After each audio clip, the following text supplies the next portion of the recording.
right, if you're all able, please stand and join us in prayer. John Paul, will you lead us, please? Our Heavenly Father, as we come before you this evening, Lord, just to give praise unto your holy name, and to thank you, Lord, for another day on this beautiful world that thy hands created. Heavenly Father, we ask, Lord, as we begin this meeting, that will be conducted in peace and harmony, and that we might work together, Lord, that is beneficial to all Martin County. Heavenly Father, we ask that you put a shield of protection around our workers as they're out in the cold and working on this stuff, Lord. Keep them safe. We ask all this in the name of Jesus Christ, our Lord and Savior, and amen. Amen. Pledge allegiance. I pledge allegiance to the flag of the United States of America and to the republic for which it stands, one nation, under God, indivisible, with liberty and justice for all. Okay, at this time, I'd like to call the Martin County Water District meeting to order. Commissioners, you received the board packets, and in that board packet was the minutes. Do I have any discussion around the minutes before we review consideration to approve minutes? Well, at the last meeting, I read a statement. Yes. It's in there that I read a letter, that I wrote to the PSC, but it was actually a statement to the public. Yep. And I wanted the statement in the minutes, because 20 years from now, I just like to know that people know how I feel. And you did say you wanted it in the record, so. I have it attached as the minutes, were you wanting me to actually top it into the minutes? You can just copy it in there. Can you? Copy and paste this email it to me, I can do that. Okay. So for the record, let's make a note that that needs to happen. So board members, can we approve the minutes with that addition of Nina's read of her statement? I'll make that motion. Second. All in favor? Aye. Aye. Motion carries. Review and consideration of financial reports. Yes, starting on page 4A1 is your balance sheets. The checking, the operations checking account through the month of January is sitting at $186,925. Your total current assets is totaling $873,260. Another item to note on this page, you'll see the Regions Bank, the sinking fund there, I'm sorry, not the sinking fund, but the Regions Bank 2015 bond fund is lower than usual because we did have a bond payment due in the month of January. But otherwise, total assets are sitting at $20,798,675.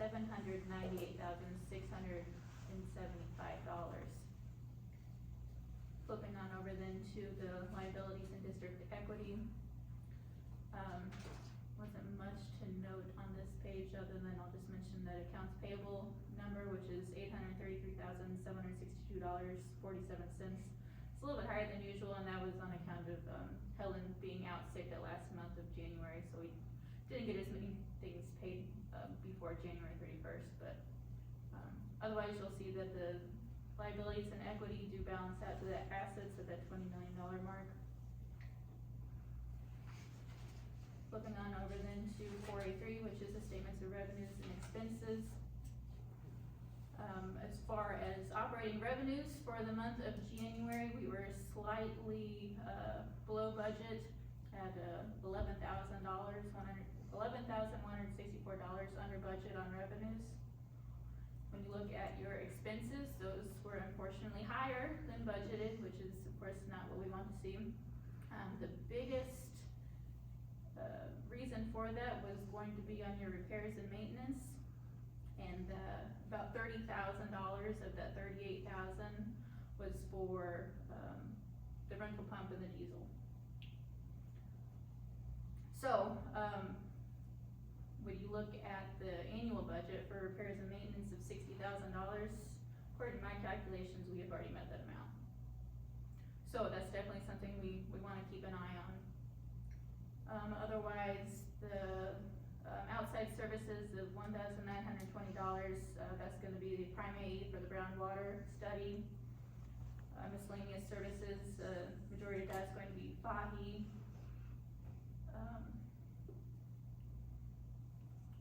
And again, this is January, so our year-to-date matches our month-to-date.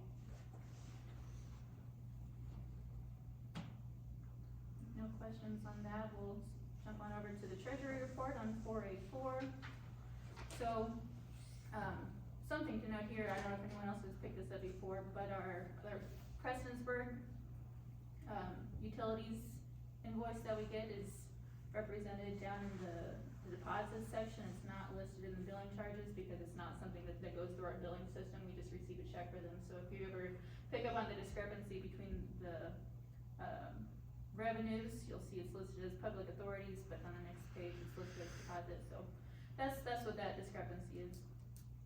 But otherwise, billing charges for the month was $272,069.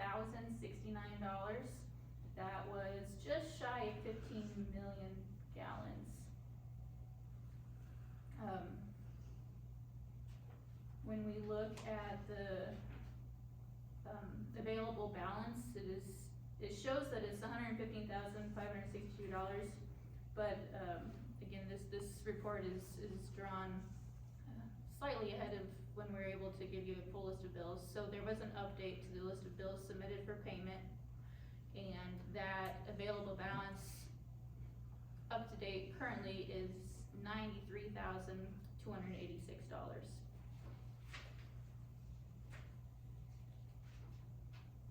On the treasury report, not much to note here, other than again, you see the bond payment for the 2015 bond of $97,862.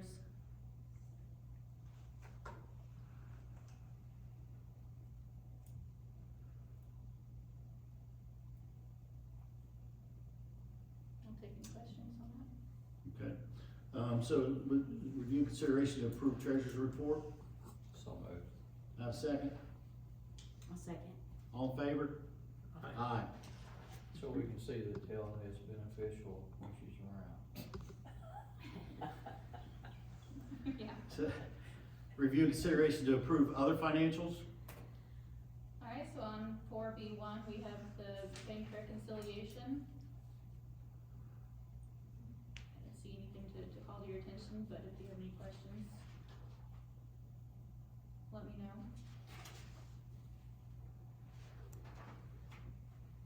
Billing summary also, nothing really to report there. Revenues holding steady, number of customers is on par for what we've seen.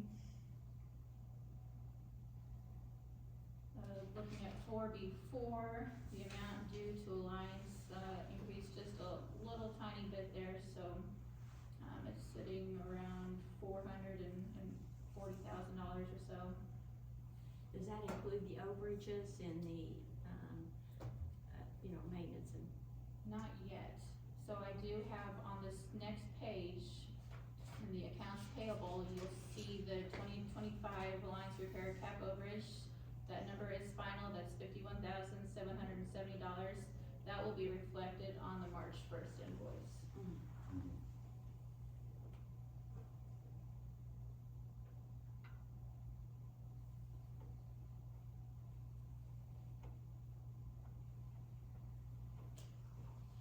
When we look at the aging report, which is on 4B6, we did go ahead and highlight those accounts that were related to projects. So we have a consolidated pipe and supply, which, 4,000 of that is not related to projects, but that means that 11,000 of that is related to projects. On the Alliance amount due, $1,857, that's related to the meter project, which we have requested a draw on that, so that one should be taken care of soon. Shouldn't Odell's Trucking Company also be a draw? In that paid by, Big Sadie ad under the raw water intake project? Yes, Okay. yes. And has that not already been paid? Because I'd heard that, they had cut that check already. Yes, just not as of January 31st. Okay. Okay. So yeah, the yellow highlight represents the meter project, and then the teal highlight is raw water project related costs. Mhm. And the teal ones to date have been paid, is my understanding. Is that statement true? So Xylem's been paid the $29,268.07, is that true? I emailed Ray Terry, he's supposed to get back with me, just to verify that. But I sent him that invoice to just make sure, because it wasn't, it was still in our system. My understanding is I think that it has been. Yeah, But I've got them to, he's supposed to get up with Joe and then get back with me. he's out on bereavement right now, so it might be a few days before he gets back to you. Okay. All right, let me know the answer to that, because it was my understanding that was also paid. I believe it has, but kinda like the Odell, we had to kinda track that down and Yeah. reach out to them and get Yeah. verification that it was paid Right. to remove it from our system. Okay. All right. And they've not reached out to us, requesting payment or anything like that, so Right. I assume that they would if Yeah, it we was don't need to paid. call Xylem and talk to them, we just need to get, what I prefer to get for the record is, it'd be nice to get a copy of the check from Big Sandy Ad for our record, so we can close it out. That's what we should be asking for. Yeah, that's what we request. Okay. All right, so, review consideration to approve other financials. I'll make the motion. Do I have a second? Second. All in favor? Aye. Aye. Motion carries. Review and consideration to approve bills. So again, on the list of bills, you'll see the highlights to represent as a project-related bill.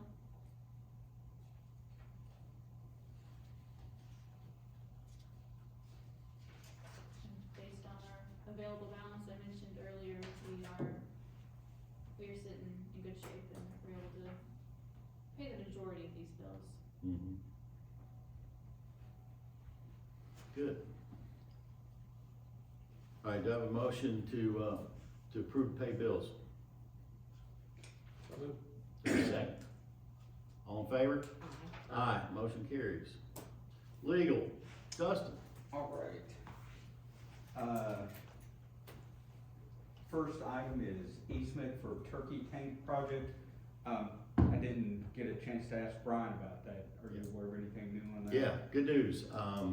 We were able to negotiate, with the property owner. We have a construction easement.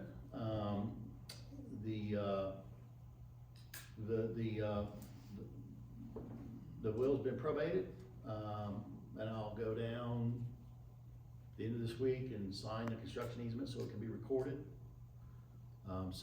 Good news, on that front, so that project will be able to move forward. Once we file it and it's recorded, that project will then be able to move forward. So, good news. The next item is the status of the Coldwater Project Engineer of Record Agreement. We've been trying to deal with Big Sandy Ad's attorney on this. We initially asked that we explained our concern that the form that they were using for the Engineer of Record Agreement was a form typically used between an owner and the engineer, and we didn't think that was an appropriate form without us, the Martin County Water District, as owner being a party to it. We explained that concern to their attorneys. They disagreed and we went back and forth. And what we want is simply a recognition of the water district as owner, Nesbitt Engineering as the engineer of record, with Big Sandy Ag being the administrator. And so far they've refused to do that. The most recent thing I got from them was just a flat out refusal, saying that our request violated the grant agreement between HUD and Big Sandy Ag without saying why. So I sent an email this afternoon asking them to explain how that violated the grant agreement with Big Sandy Ag. And I also asked them if they had any other solution to resolve this dispute, and we're waiting to hear back from them. Yeah, so specific to that subject, I've forwarded to Dustin the HUD Big Sandy Ad Prime Agreement. And I've asked Dustin to evaluate the Prime Agreement and to identify, under the question, does the MOA that we have with Big Sandy Ad violate the Prime Agreement, yes or no? And if the answer is no, then if we're trying to enforce the MOA, our agreement with Big Sandy Ad, then there's no conflict with the Prime Agreement. And so, the good news is, we don't have a period of performance with this project. So, if they wanna dance for 6 months, we'll dance for 6 months. But at the end of the day, we want, recognized as the owner on this project, for which we are. So anyway, we'll work through that, but there's more to come, and board, I've forwarded you the history on that. All right, update the board on the raw water intake, case. We received, from Big Sandy Ad's counsel, Jonathan Shaw, a response to our interrogatories. We've received a response to questions. We've received additional information, and all that summed to about 4,700 and some pages of information. I went through every page, and those pages that were relevant, I marked up, and I've given all that information to our council. And now they're in the process of not reading 4,700 some pages, but pulling out what's marked up and going through that only, which means they might be a couple hours instead of 24 hours. And so, that's where that sits. They've came back in the same day, on a Friday, last Friday or whenever it was, they came back and asked for supplemental information. And I've set up a SharePoint site, and we're in the process of gathering that information, the supplemental information that they've asked for. And once that's complete, in about 3 weeks, it'll take to pull all that together. Then that'll go to our council, and then they will then look at that and then provide that to Big Sandy Ad's council. And that's, so be patient. It's gonna take a while to work through this. The next step will be depositions, as I understand it. And that'll be a process that we'll have to get through and then go from there. So, it's just, we just gotta let it take its course. Thank you, Dustin. Thank you. Operations, Alliance Operations Report. Yeah, 7A1, I submitted the Old Route 3 and Calf Creek, DDD and scope work to FEMA.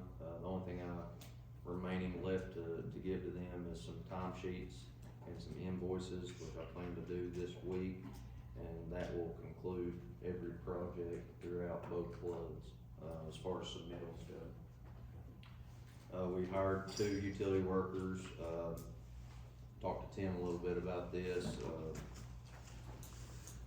give a little bit more detail about it. One of them, we lost one of our workers, had to replace. The other one, we had an individual that had a shoulder injury, so we had to hire a temporary employee in his place. So we didn't increase in staff, we're just maintaining staff level. Yeah. Okay, and so we're still short a district manager. And so what's the game plan there? Well, we've had a couple of promising candidates. Unfortunately, we've not had anybody accept an offer. And most recently, just yesterday, we had an offer that was declined. So we're actively working on that. It is a priority, but I unfortunately do not have an update tonight.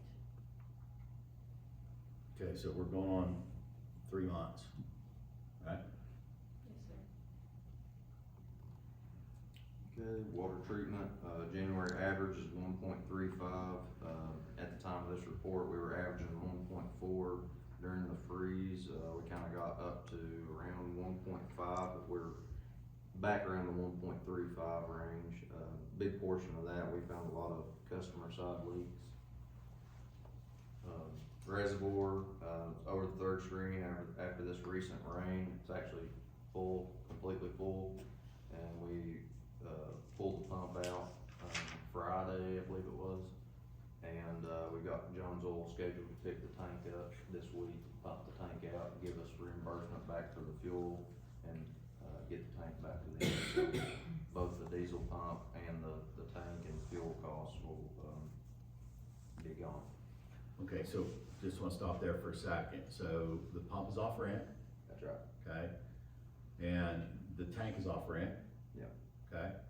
Now, just for the board's benefit, one of the things I asked AWR to look at is it's customary, once you have a tank for a period of time, or if you have a significant enough diesel consumption, there is no rental cost on the tank. That's just the way the business works. I've asked AWR to go back to, this particular firm and either negotiate the cost of that tank away, and if they won't do it, then go out to another party that's within the same geography, roughly an hour away, and see if there's any other firms that will give us a better deal. Because we've got a little time here to do some due diligence to try to improve upon our current situation. Because that tank is not cheap. They're charging us, what, $800 a month? 800 a month, yeah. So, it's a 4,000 gallon tank, which, $800 a month for a 4,000 gallon tank, it isn't, it's market. But when you consume the amount of fuel we're consuming, we should have to pay that. So anyway, I wanted the board members to be aware that we're doing some due diligence there. And then also, board members, please be aware that we plan to keep the pump off rent. Not as long as we went last year, but obviously we want to keep it off rent. And right now we're gonna look at the reservoir and look at sometime in May timeline. Yeah, I'd say May, probably a good time to start looking at it, depending on how much rain, Right. we get.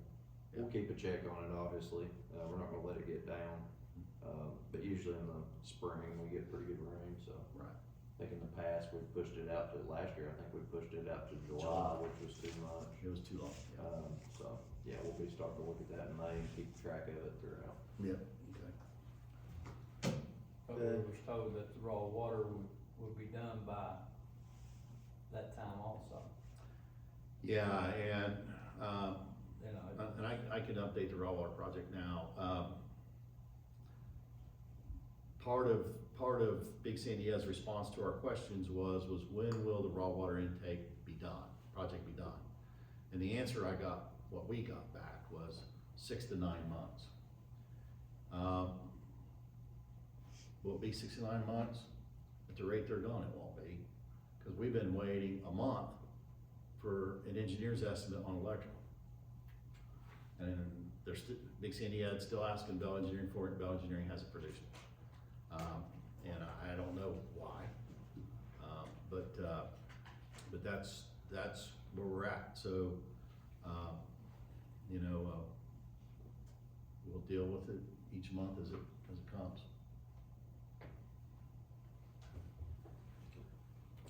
Back to treatment, we had Sitco out on site to get, quotes for all of our flow meters throughout the plant, as, incoming raw water meters, finished meters, filter meters, and all those type of things, so I've not got that quote back yet. That should be a part of the meter project, and I'll let you know when I get an update on that. We also have a couple of small leaks on the bulk tanks, we had them go ahead and quote us out some tanks, I've not received that back yet. I don't think they're very expensive, we'll do the work in-house, that is something that we'll have, coming up that we're gonna have to replace. All of our water plant operators, completed all their CEUs and renewed their licenses. They're certified through 2028, so they're all good. Distribution, we kept good storage, and storage remained full throughout the winter storm. I think we did really good this past storm event and the freeze that we've had.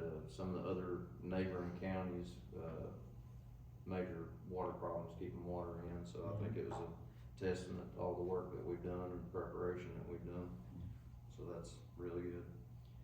Fixed a total of 23 leaks in the distribution system for February, estimated 1.54 million gallons. We rebuilt another microcom box in Otto Brown, and we have that station on automatic, so the only one we like now is the 292. We installed the new pump and motor in DeVella pump station. We got that in. We had to run new conduit and wire, and got a new breaker to put in there. So we're up and running with our new pump. It pumps about 30, 40 gallon a minute more than the old pump, not leaking. The Buchanan went over all the maintenance aspects of, keeping proper maintenance up on it, and went over that with our guys. And so we're definitely happy to have that in there. We had an issue with Castle Branch Pump Station. I talked to Tim about this while it was happening a little bit. We actually had a phase reversal from the power company. We were fortunate enough to get the problem resolved and swap the phases back around. We did order a motor, for redundancy for that station. Didn't cause any damage to the pump or motor, as far as that goes. That can't, because VFD will lock you out when you reverse phase. That's what's nice about those VFDs. Yep, okay.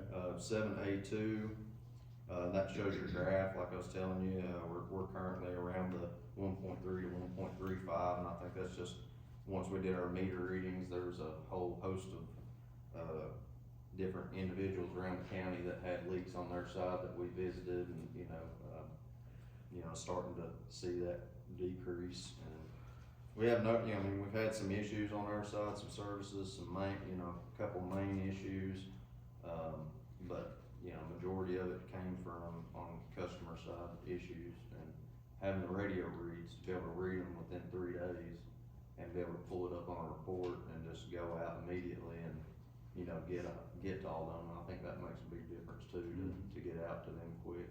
Yep. So, 7A3 is your water plant operation and water quality analysis. 7A4, customer service requests and work orders. 7A5 is your, list of all your, water main service breaks throughout February. 7A6, that's your, December ending report, 107,516 out of the 100,000, leaving you at around 108%. And the chemicals, 153,654 out of the 110. I believe we budgeted this year for 160 for chemicals, so, and we also negotiated, when we went out for, bid for chemicals, we got our chemical price actually lower this year too, so and we've also optimized some treatment at the plant, so I think we'll be in pretty good shape on chemicals going into this year. 7A7 and 7A8 are just those notes for those. 7A9 is your, leak map of the county of all the leaks throughout the month. And, all of 7B is your MOR.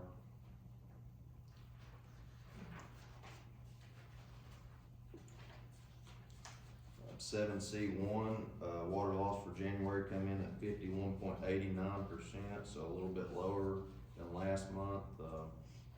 We're gonna keep trying to do everything we can to keep driving it down. 51% for January is not terrible, but we're gonna hopefully this spring be able to really make a difference on this. We're starting out at a better spot than we were last year. And you got designated crew on that, right? That's right, yeah.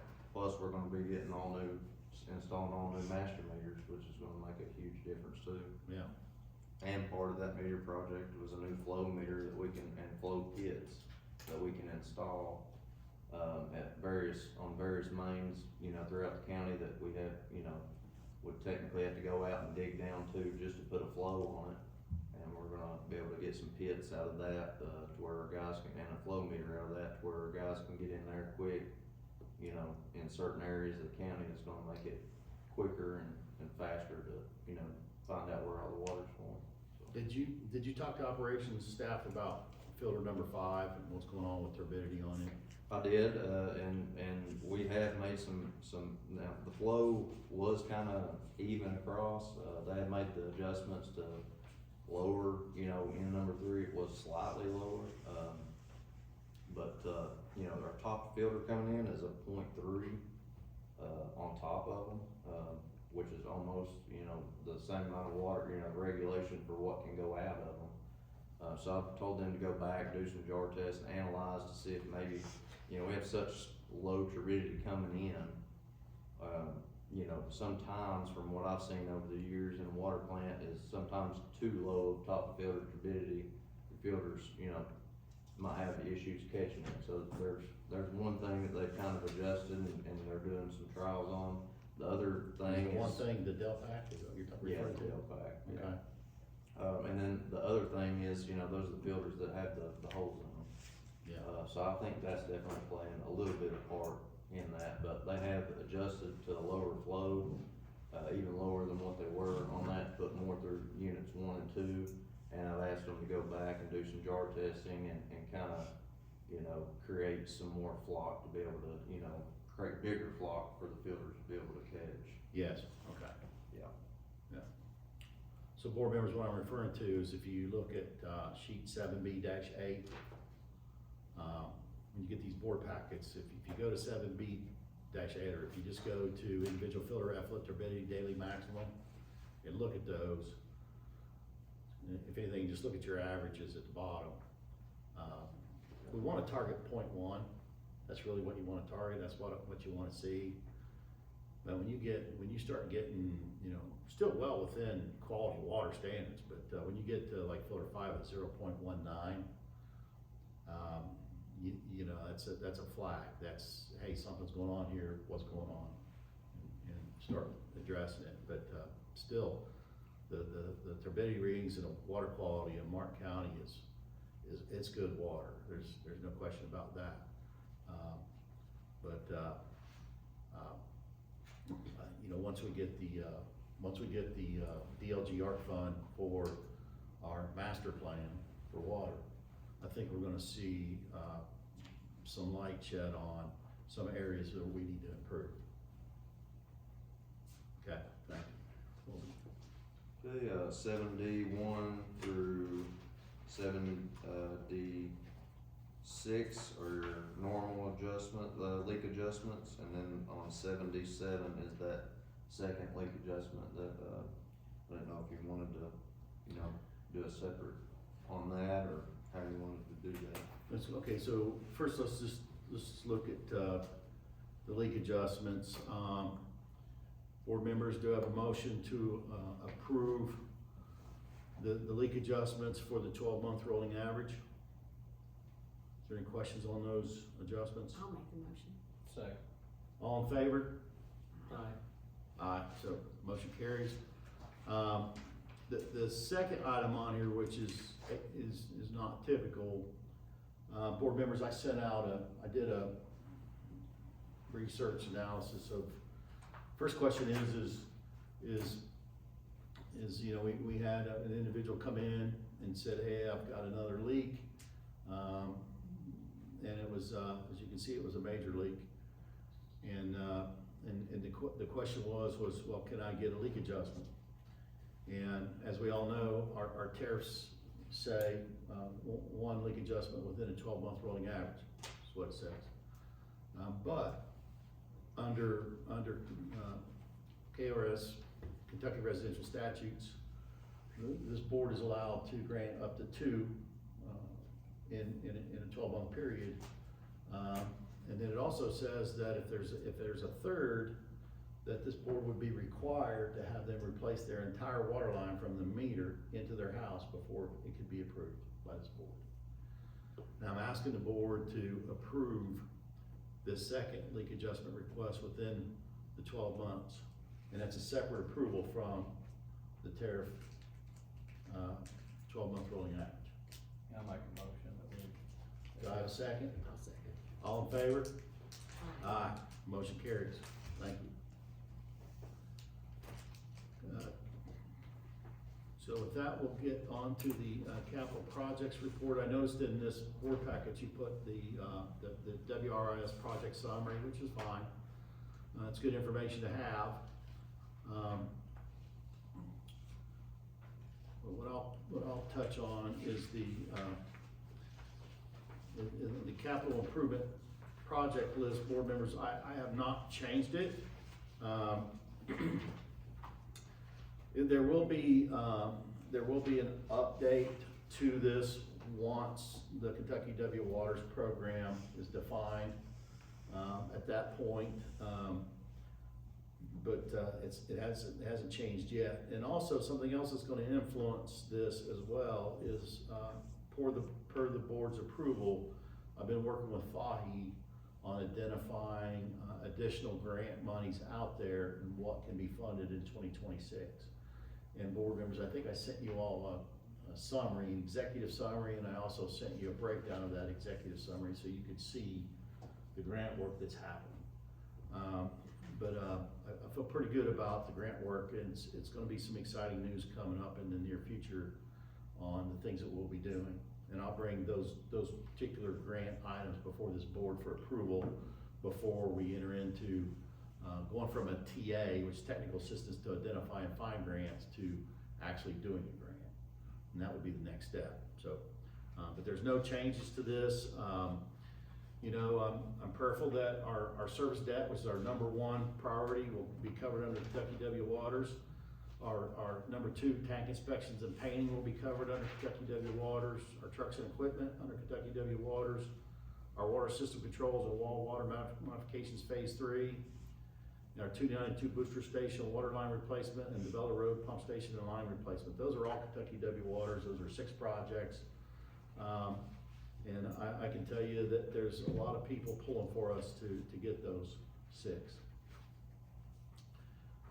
So with that covers the SIP. I'll spend a little bit more time talking about the project statuses. I won't go too deep into the countywide meter change outs. I know that's an update that's gonna come from AWR in this meeting, so I'll leave that alone. On the turkey tank rehab, that design is complete. Now that we've got this easement agreement worked out, that'll open the door for the permitting on that. I don't think permitting is gonna be a big issue on this project. It's fairly simplistic design.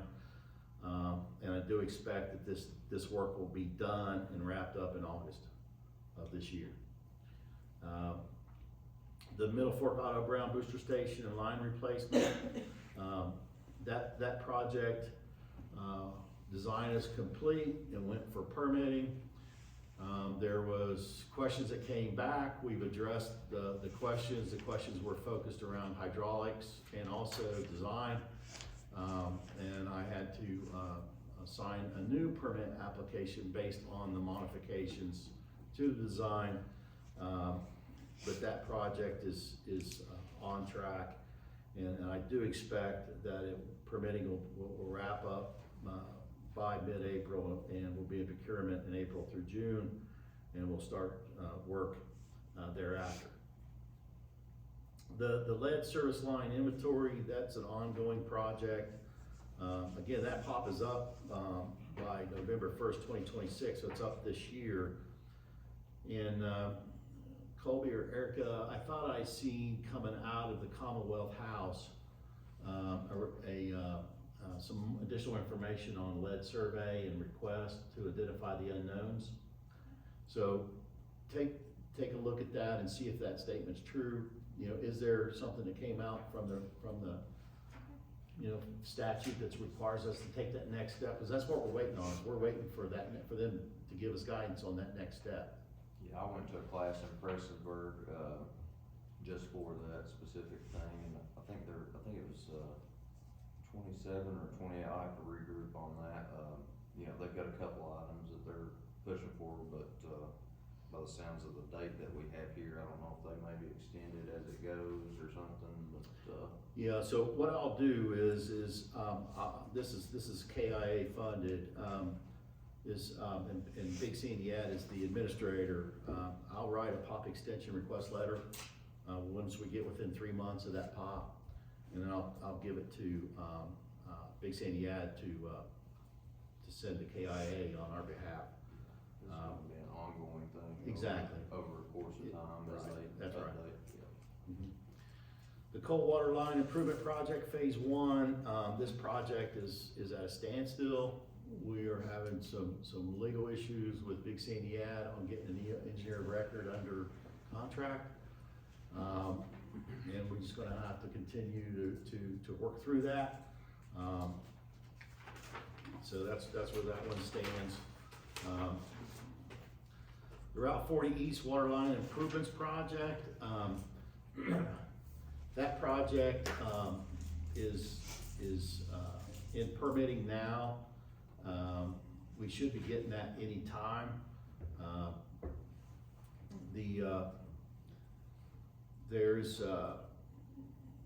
There's one issue on that project, and the issue is Bell Engineering is not under contract for that project.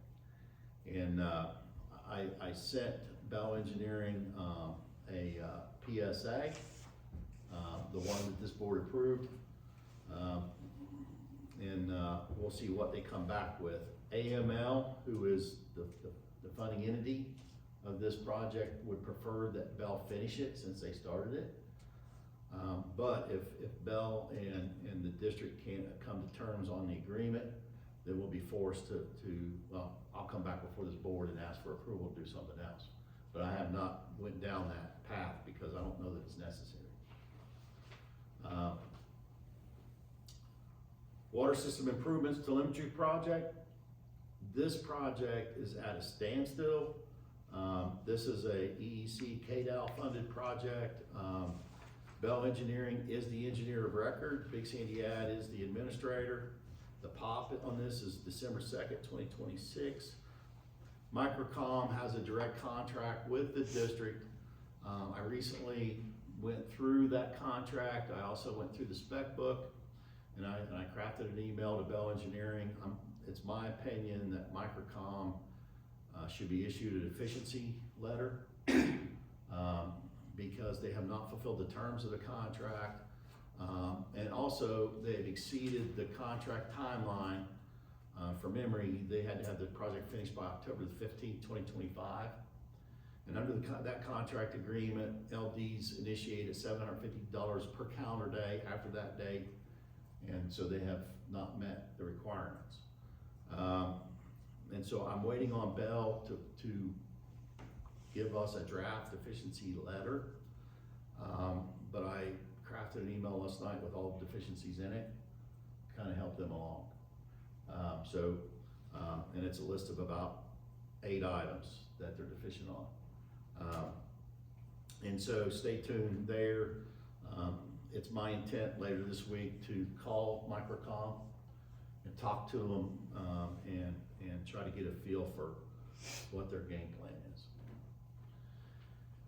Raw water intake improvements, we're basically waiting for Big Sandy Ad as the buyer, as the grantee,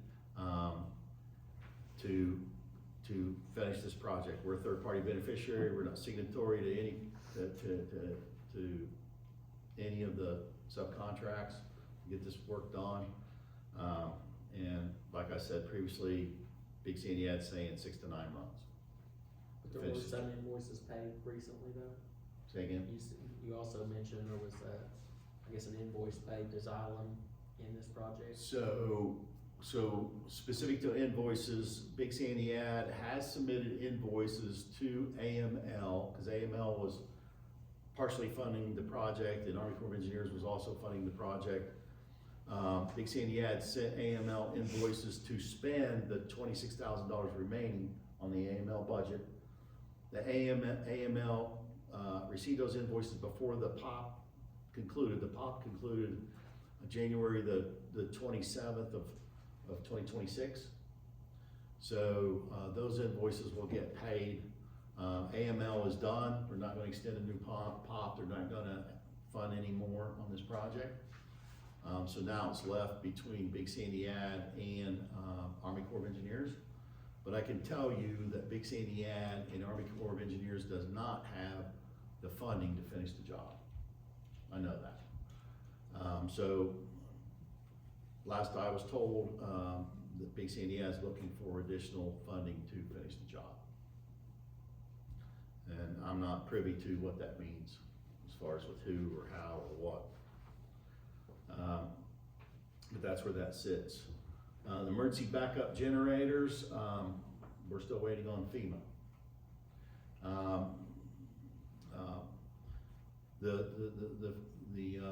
The judge exec and deputy judge are working with Hal Rogers' office to run that to ground. As you all can appreciate, that is that funding for that project through FEMA as you know, FEMA's shut down as a government agency, so I think we're gonna have to wait and see what happens there before we get an answer, is my thoughts on that. But right now, we're on hold because the pop is come and gone. Old Highway 3 water line replacement,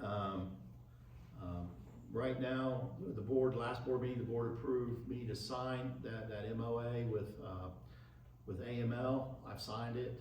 It went back to AML. It's going up their chain to be signed.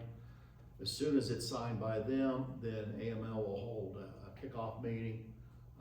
As this board remembers, the board had picked Prime AE to be the engineer of record for that. Once the MOA is fully executed between AML and the district, at that point, we'll sign a professional service agreement with Prime, and we'll get that project kicked off. That's where that project sits. The master plan, good news is I received an email today from DLG ARC to accept a SharePoint invite, and I've got to go in and register and do all those things, but now I'll be able to go in and look at everything and participate.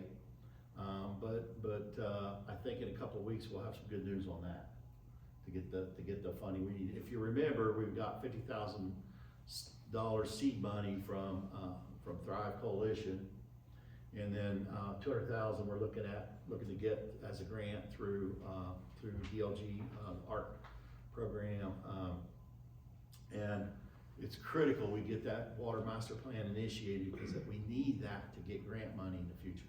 It's critical.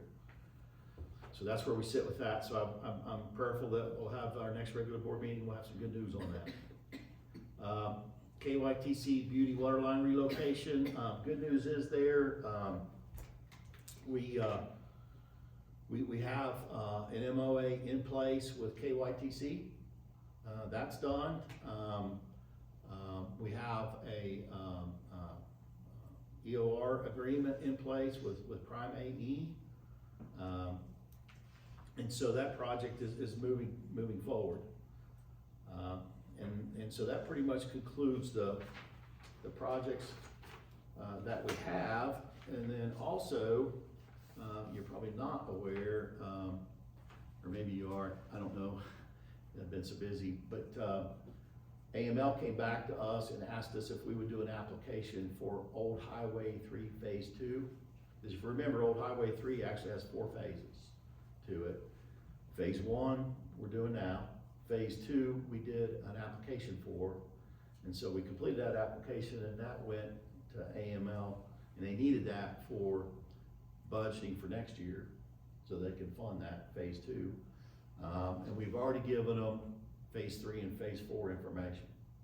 So AML has all that information now. So we're in pretty good shape on that end. And then also, the board approved us to move forward with FAHI under a technical assistance agreement. And we have made a lot of work to get grants for 2026. And so, board members, I sent out a draft of where we're at, and what we think we can get in 26, what's going to move to 27, and in essence, it covers a lot of projects that are priorities for us on this SIP list. Now, I do expect the SIP list is dynamic, and once we get into the water master plan, that SIP list is going to change. I know it will. It's just a matter of working through that. So that's where we're on capital projects. A lot going on, but it's all good stuff. So any questions on that before we move on to other old business?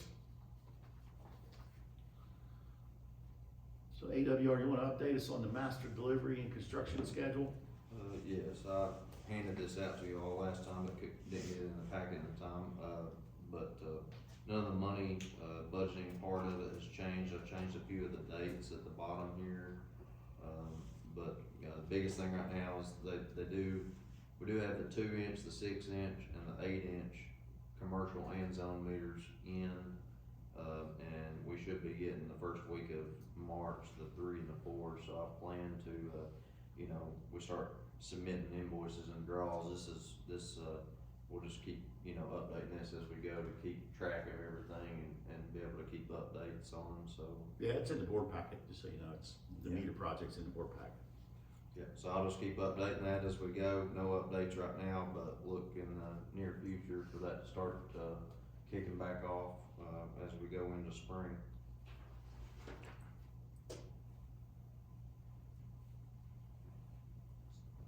Okay. Chair, provide a raw water intake project update. I've already done that, so we don't need to rehash that. AWR update the board on flood damage, infrastructure repair status, and funding update. So on 9C1, you'll see that Colby and I updated this spreadsheet. And I think what you're probably most curious about is going to be that last column, that delta column. And so what this has broken down is every project, we are calculating how much it actually costs or how much it's expected to cost to make the repairs. And then how much FEMA, the cost share from FEMA was, how much the cost share from the state emergency management was from, and how much has been received or is expected to be received from insurance. Adding all that together, subtracting out the actual cost, what is the remainder or the excess? So when we look at this spreadsheet, you'll see that there is a lot of red. And we can go line by line here. On that first one, the Cat B emergency protective measures, we have the insurance 3,000 amount in red, but we have received that, right? Or it's on its way. It's on its way. So that one is just about finalized, and that is money that you all will be able to keep and use as you see fit. Same case for the mainline repairs, because those were actual costs associated with labor and equipment rentals. On the 292 pump station, that is one that is completely finalized. Well, I shouldn't say it's finalized because we still need to buy another pump.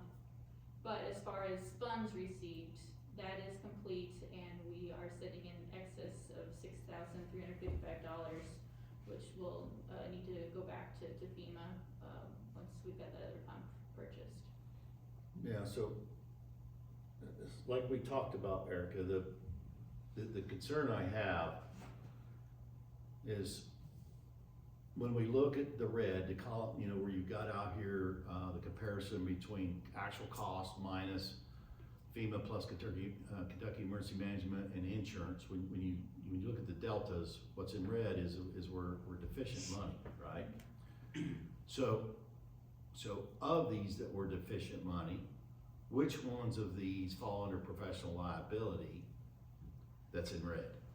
So this next one here, the raw water intake, where you see under insurance, it says information submitted. That's the one that is still kind of up in the air as far as insurance is concerned. And that is because that site did not have coverage. So that is the one that has been submitted to professional liability. And Dustin, correct me if I say something wrong here, but my understanding of professional liability, this has been explained to me, is that they are going to look to see if the district has sustained a financial loss on account of Alliance's negligence.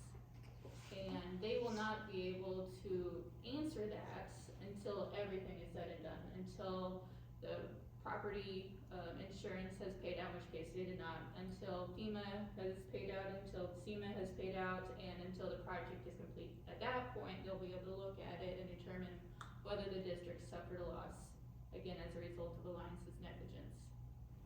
So it is still pending at this point, but I will also say that what the broker just described to me is that in this case in particular, they're going to look at that and say, well, if insurance was in place, you would have had a $100,000 deductible, and so you have not suffered a loss. Per incident.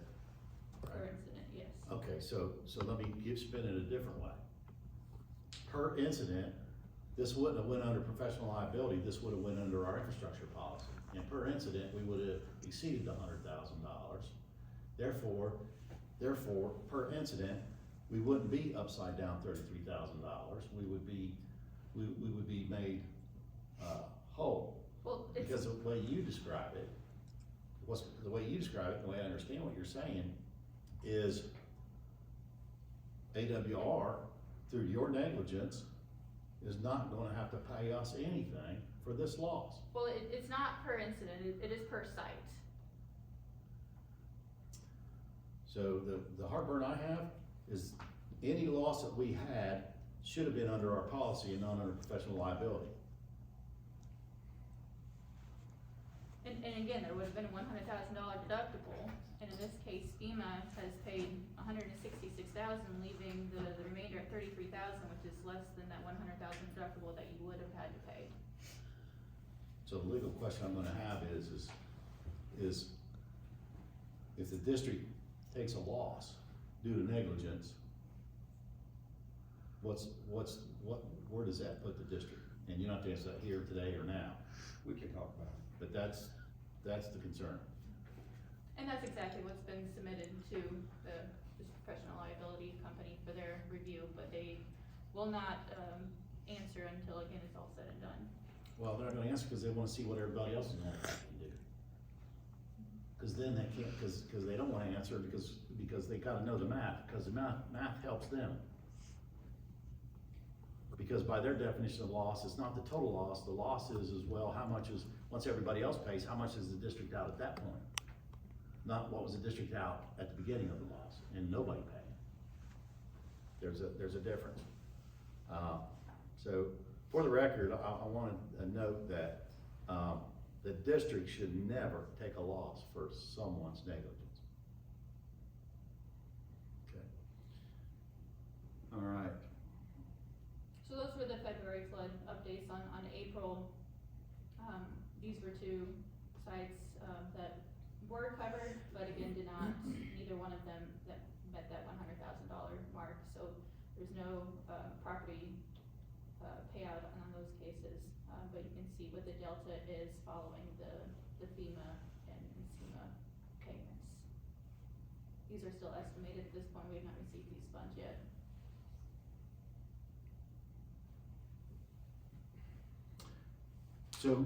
So if we were to combine February's and April's losses, what's the total sum the insurance is paid today, do you know? $10,413. So $10,413 is the total for all losses. The insurance is paid, and we're paying on our policy, what, about $30,000 a year? Close to that? Yeah, yeah. Close to that? And FEMA's paid between, at 75%, FEMA's paid close to $300,000? 229,000, yeah. Well, no, Well, no, plus you're the right, plus 68. the 68, And the state has paid on losses close to $50,000.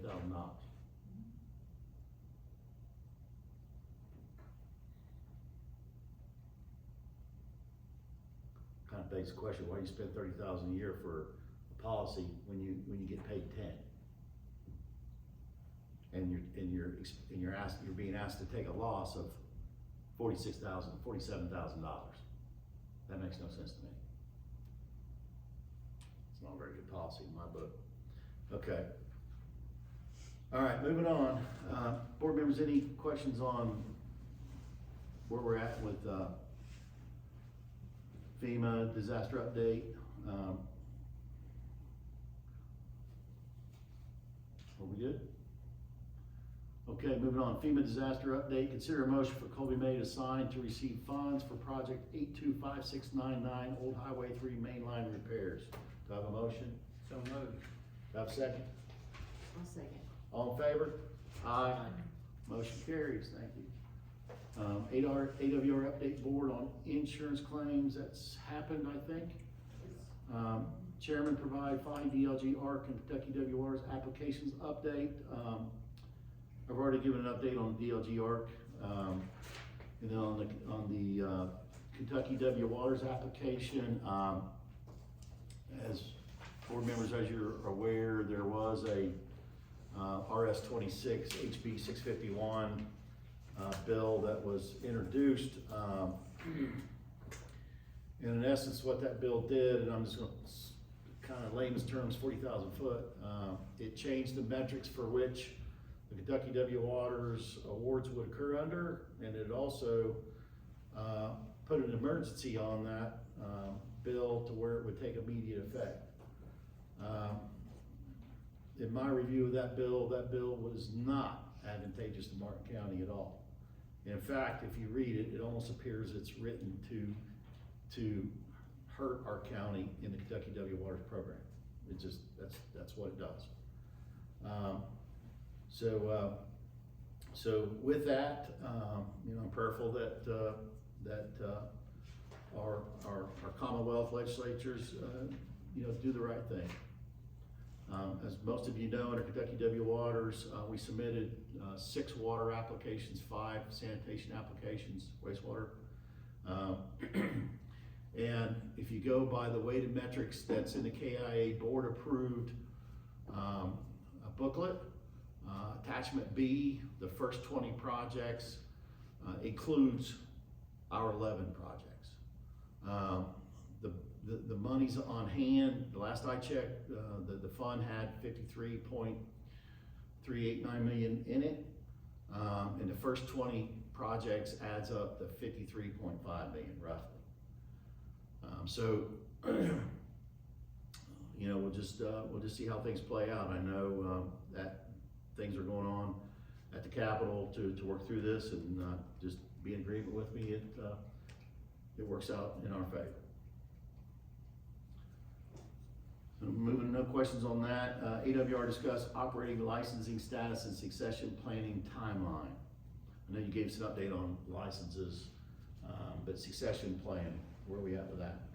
Well, on the water side, we are sitting very comfortable. We have, more than enough, operators that meet the requirements on the state level. But on the sanitation side, we do have an update. Okay, good. All right. Other new business, on the new business, we've got 2 board members, that, their, term is up, I wanna say the first week of March, if I remember right. Colby Kirk and John Paul Hensley, I believe you guys' terms are up, in March. Isn't it a 4-year term? I think we fulfilled, Fulfilled the existing terms, so that's why it's not, yeah. And so, I wanted to get this on the agenda to 2 things. One is to thank both these gentlemen for their contributions to this board. It's been, both of you have been a tremendous help. And it's, you know, sitting on this board, the public may not know this, but A, it's a lot of work, B, it's volunteer. We are not paid. We volunteer our time, our resources, our money. We don't get a dime for anything we do. And I want to openly thank them for that. You know, and I'm prayerful that the judge will reach out and talk to these gentlemen and nominate them again. But per our bylaws and per the ordinance, there's a process for that, and the judge has got to nominate them in physical court, and the magistrates have to approve them, and that's a process we go through. So I wanted to take the opportunity to thank them, because it's you know, this is a difficult job by any measure. So I wanted to do that. I just wasn't sure when my term is up. April 16th. Of this year? Yes. Well, I also want to say that I am willing to volunteer for another round. I highly recommend you reach out to the judge and start that process. Okay. Because, you know, he's the one that controls the nominees and getting it through the physical court. They But, understand. I let him know I was willing to. I haven't talked to anyone, but. You haven't talked to the judge yet? Yeah. I have not. But if he sees fit to put me back on, then it'll be that. If it's not, I've been here since, for, 2017. yes. Yeah. You've been through a lot, John Paul. I have. Yes. But, you know, it's, you can see progress, Amen. a lot of progress since the day I first walked into the board. I mean, it wasn't this room, it was a room down at the community center, and it was jam-packed Yeah. with angry people. And probably And rightfully we so. had the sheriff and a couple deputies in the room to protect us. I think I was in this room, wasn't And a couple rooms, yeah, 2017. it was a wild I time. believe that fight went on You're right there back this there. corner. Yeah, that View was- from the back, Yeah, that was, live action. Mike Gogol was It was involved ugly. in that. All right, but staying on track here, moving on, Chairman, update the board members on the FITA work identifying additional funding sources for marketing water SIP grant projects. Board members, I got you out a draft. I'm not ready to publicly talk about what we're going after because it's still a work in progress and I don't want to tell folks something that's not true. But I'll update everyone as soon as I've got something concrete to talk about. But we are diligently working on additional grant monies for 2026 and beyond. Consider a motion for chairman to sign the PSA with Bell Engineering for Route 40 East Water Line Replacement Project. Board members, I know this board approved, in previous meeting was not to use Bell for any future projects, and I respect that. The only thing I'll ask is to approve me to sign, assuming we can negotiate a PSA, approve for me to sign that. Bell has gotten this project, from inception to permitting. And it doesn't make sense to switch horses at this late in the game. I make a motion for you to sign it. Do I have a second? I'll second it. All in favor? Aye. Is there a motion for board to approve renaming Rock House Project bank account to sinking fund 2015 bond? I'll make that motion. Second. All in favor? Aye. Aye, motion carries. Is there a motion for board to approve closing the ARC grant fund bank account? So moved. Second. All in favor? Aye. Aye, motion carries.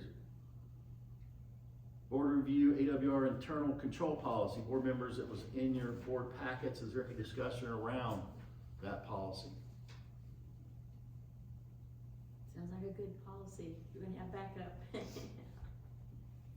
It's really, protection for the district and for the employees to have this in place. Yeah, my only question is, and I don't know the answer, is how many people pay with cash for their, tap fee that we're now requiring, a different form of payment? Is that gonna create a problem for us or for the ratepayers? Cause I don't know, We do have some that pay cash, the majority pay check. I would say probably about 40% would 40%. be cash. Yeah. It's just a liability, I think, to have that much cash on hand. Yeah, they're non-recurring, unexpected sources of income that quite frankly are just too easy to be stolen. So again, this is a best standard practice to have in place that you don't have much cash on hand. yeah, I can't remember what year it was, but there was a lot of cash missing one time, and so we don't want to get into the. It was around Thanks. 2017. Was it? Yes. Okay, There was faces on the cover of the newspaper, so it was known, but still, you just don't wanna be in a case where anybody feels Yeah. Mhm. worried about that. Okay, do I have a motion to approve this policy? So moved. second? I'll second. All in favor? Aye. Motion carries. Thank you. Consider a motion for board to approve accepting check, cashier's check or money, order only, no cash for, okay, we already did that, so what did I? So we approved the policy, and now this is a separate to approve the cash, no cash. And so do I have a motion for, consider a motion for board to approve accepting check, cashier's check or money or only, no cash for tap installation in accordance with AWR internal control policy? I'll make that motion. Do I have a second? Second. All in favor? Aye, motion carries. All right. Consider a motion for chairman to sign a KYTC keep cost agreement for utility relocation along KY 40 around KY 2031. That's an agreement between KYTC, and what that does is that locks the engineer's cost in, but it does not make the county liable for any exceedances. Any exceedances would be on the cabinet and not on the county. I'll make that motion. Do I have a Second. All in favor? Aye. Aye, motion carries. Consider a motion for board to approve opening a restricted, non-interest bearing account to be identified as KY 2031 utility relocation project. So moved. Second. All in favor? Aye. Aye, motion carries. Okay,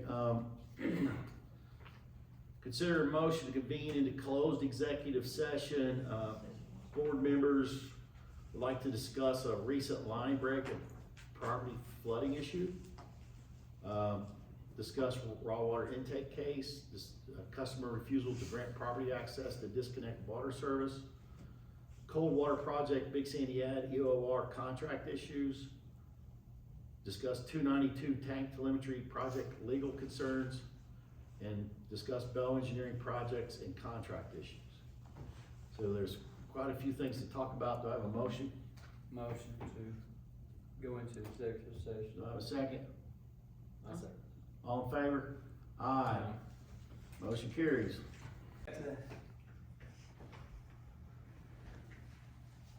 I All make, right. I make a motion to come out of the executive session. Do I have a second? I'll second. All in favor? Aye. So during the executive session, there was nothing to vote on coming out of executive session. So with that, do we have any guest speakers? For once, not tonight. Not tonight. I Well, make a motion I do wanna make sure, I asked that it be put in the record that I did want to volunteer for another 4 years. Okay. I didn't know if you did or not, but, Yes. I have something else that someone sent me in an email, and I'm sorry, but It's I okay. kept thinking, where can I put this in, and then, okay, so this person worked with water for a long time, and he said he saw that we're having red water in the system during the summer. He said, I saw the costly fixes that were proposed, he watches online. He thought that we should try to get a water treatment chemical company representative to come into the plant and figure how much it would cost to feed a phosphate just over the 6 months that you have the problem, you know, before we get all the money to fix the problem, I guess. A polyphosphate is a sequestering agent fed to form a film on the inside of the pipe walls, and also will keep iron and manganese from coming out of the solution to form red water. It's only a Band-Aid. We'd have to get okay from the Kentucky Department of Natural Resources, but he just wanted to let the board know. Yes, I'm aware of. And it would be much less expensive to do. Okay, so first off, I have not. phosphate as a standalone agent will not be effective against an LSI value, langular saturation index value of -1 to -2.5, number one. And so the problem would remain. Another issue with that, which he rightfully brings up, is anytime before you can introduce a system modification, it requires a design, a submittal, a permit modification to be able to do that. So because it's we're regulated on what we can and can't do, and that takes some time to do. But at the end of the day, that won't solve our problem specific to the root cause. The root cause is a extremely negative Langler saturation index. And what will happen is if you did what he's recommending, it will form a layer on the pipe. But once the negative values hit on the Langler saturation index, not only will we be dealing with iron and manganese, but we'll be dealing with phosphates on top of that. So I appreciate the input. As this board knows, we hired an extremely competent firm to generate a root cause analysis and recommendation for this board. And in last regular session, the board approved an approach that kept our operating cost as low as possible to address this problem. But you know, we're always open to recommendations and exploring different things. And I also say, under the brown water issue, we are currently working with FAHI, and we've identified some funding entities for the brown water project that we can go down to get the grant necessary to implement that project. Will that solve the problem come July, like last year? Before then? No. But what we're gonna try to do this year, different from last, is we're gonna change our operating principles a little bit by keeping a higher reservoir, by trying to mitigate temperature influence, by trying to keep our alkalinity up as much as we possibly can within the plant, which means we'll be consuming some other chemicals more so than we typically would, to try to mitigate some of that. Is that the reason for wanting to put the pumps back in May? Yes, That's waiting until July. yes. Okay. Now, it's added cost for pumping and diesel fuel, I get it, but I would rather have the added cost of diesel pump and fuel than having a severe brown water problem like we had this past July. But it's a problem, and we're doing our darndest to work through it. So with that, thank you, Dina, for that. I appreciate that input. Want to pass it on. And so with that, no guest speakers. Do I have a motion to close the meeting? So moved. So meeting adjourned. Thank you. All in favor? All in favor, say aye. So with that, we'll move on to the sanitation district meeting. I might call that meeting to order. Board members, you received your board packets. Is there any questions on the minutes? If not, do I have a motion to approve the minutes? I'll make a motion. Second. All in favor? Aye. Motion carries. Review and consideration of financial reports. Yes, on page 3A1, it's the start of the balance sheets. The operations account is sitting at $71,188.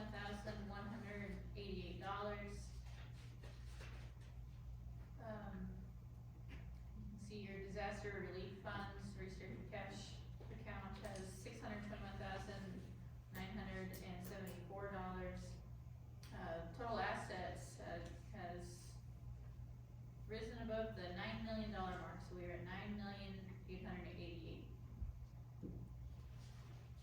Looking then at your liabilities and equity, accounts payable is at $576,176.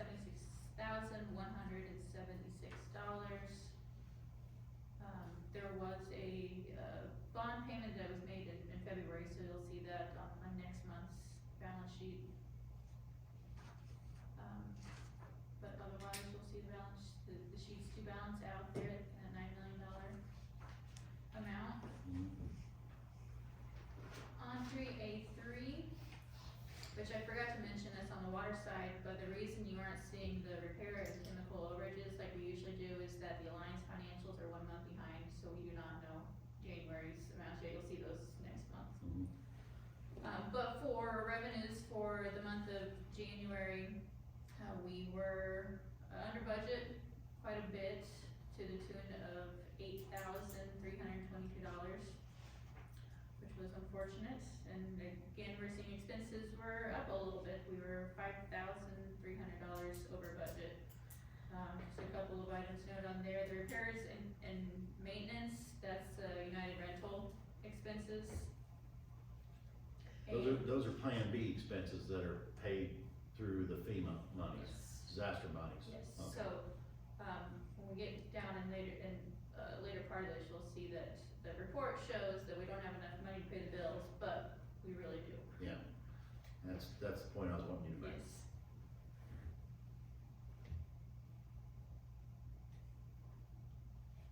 Okay, so then jumping over then to the treasury report, I'll call out the total billing charges for the month of January were $75,855.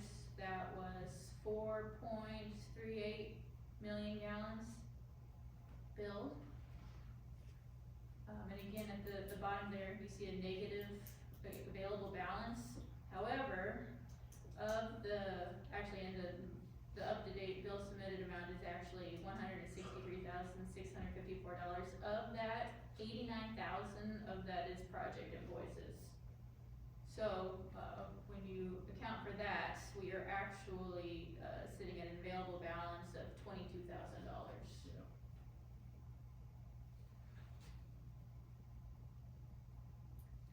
On the summary of cash and investments, not much to call out here, there wasn't much movement, and then we'll see, in the sinking fund, a payment was made in the month of February, so we'll see that next month. Okay. Do I have a motion to approve the treasurer's report? Second. All in favor? Aye. Motion carries. Review consideration to approve other financials? Okay, on 3B1, that's your bank reconciliation.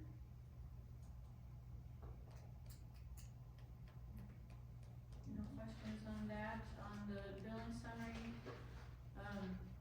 I'll call out the number of customers seems to have, had a steady decline. However, the revenue's pretty well holding steady, but it is just something to kind of keep an eye on.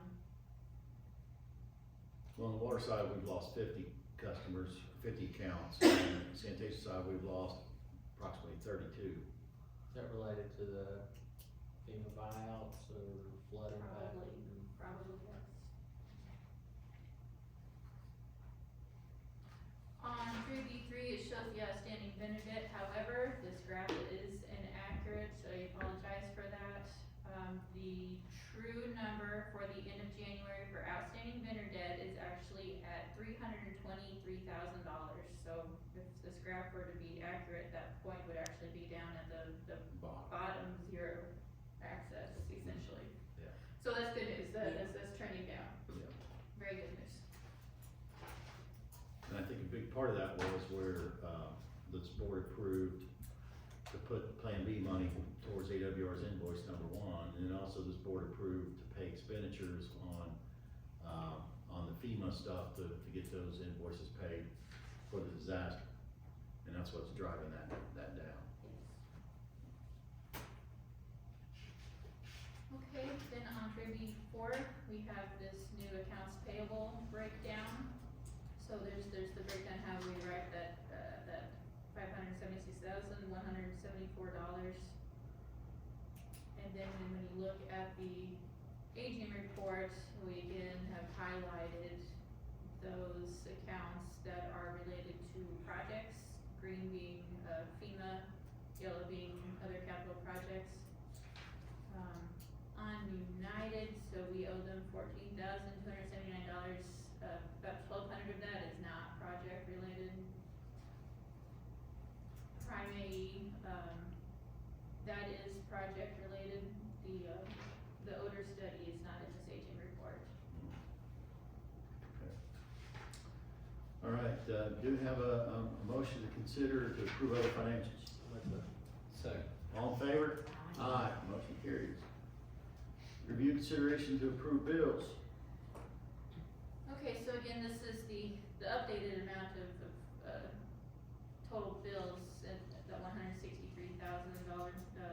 The big one, you'll see there's the WAS bond in the amount of $81,668.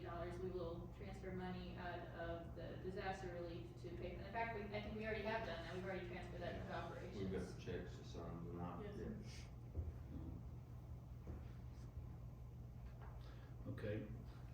Do I have a motion to approve pay bills? Motion. Second. All in favor? Aye. Motion carries. Legal, Dustin? The only item is chairman update the board on easement agreements for the Bell Road. Yeah, so good news on that front. For those of you that don't remember, the DeBella Road project is through the Martin County Physical Court. The PSA with, the attorney was executed today, approved by the physical court, Thursday and executed today. And then the, addendum 1 to the contract for the easement work was approved by the physical court Thursday and signed today. And that has all went on to Big Sandy Ad at their request for those signed documents for which they have. And I expect, that satisfies those requirements. The HUD has approved the budget, reallocations, for that work. So that means that, that is all done and the project can move forward with that easement work. Because you gotta have easements in place to be able to get permits. So that's where that resides. Thank you, Dustin. Thank you. Will we have the upgrades to the plant before the, Yes, great question. And I'll go ahead and address that now. As Nina rightfully points out, the INS plant will take an additional hydraulic and what I'll call mass loading, from various constituents, within the wastewater. The INS Phase 1 plant upgrades will be finished in June, and in July, they'll be in full function. And in July, August, September, we'll see 3 months of reporting. And it's important that we have that because we've got to demonstrate to KDOW that the plant can take the additional load from the DeBella Road. Because if you recall, DeBella Road adds hydraulics to customers to sanitation. And more good news, I'm full of good news tonight. More good news, as most of you know, I believe President Trump signed the budget into law, I wanna say January the 23rd, if I remember correctly. There was, and thank you to Mitch McConnell and his office for getting us the $4.85 million earmark to do what we were calling part of Phase 2 for the INS plant. Now, if all of you know, that earmark is not enough money to complete INS plant Phase 2 work. We have a Kentucky W Waters application on sanitation, and it's actually gonna take from memory, $6.5 million to do that Phase 2 plant work. And here's what Phase 2 does for the INS plant. It adds treatment capacity and capability so the plant can not only take on a significant number of residential, so in other words, if we have high ground housing districts, it can take on that additional load, but more importantly in my mind, what it will do is it'll allow us to take on significant higher loading on commercial and industrial wastewaters. What does that do for us? Well, that means jobs for the county. That means that we have infrastructure that will attract industry. And that's why you want on water and wastewater, the infrastructure in place to attract industry. What does that mean for us? It means jobs, it means futures, it means our children to be able to work from and live here and work and provide for a family. That's why infrastructure is so critical to Martin County. So thank you for reminding me of all that, Nina. But to answer your question, yes, Phase 1 is going along well, and it'll go to the field in May and be done in June, and we'll be in good shape there for the INS. Now just keep in mind, Phase 1 only fixes what's broken. It doesn't enhance the capability of the plant. All right. So with that, operations. Yeah, 6A1, like Tim was talking about, the DeVella Sewer Line Extension Project, we had a meeting, I think it was last week, discussing, gathering up a potential customer list and mailing letters out to see if we could, you know, reach out to any potential customers that may wanna be hooked up to that, so we've been working on that, hoping to get the letters out, by next week. Yeah, let me stop you there for a second, because for those customers that are currently on the new line that we're gonna put in, they'll be put back on that line.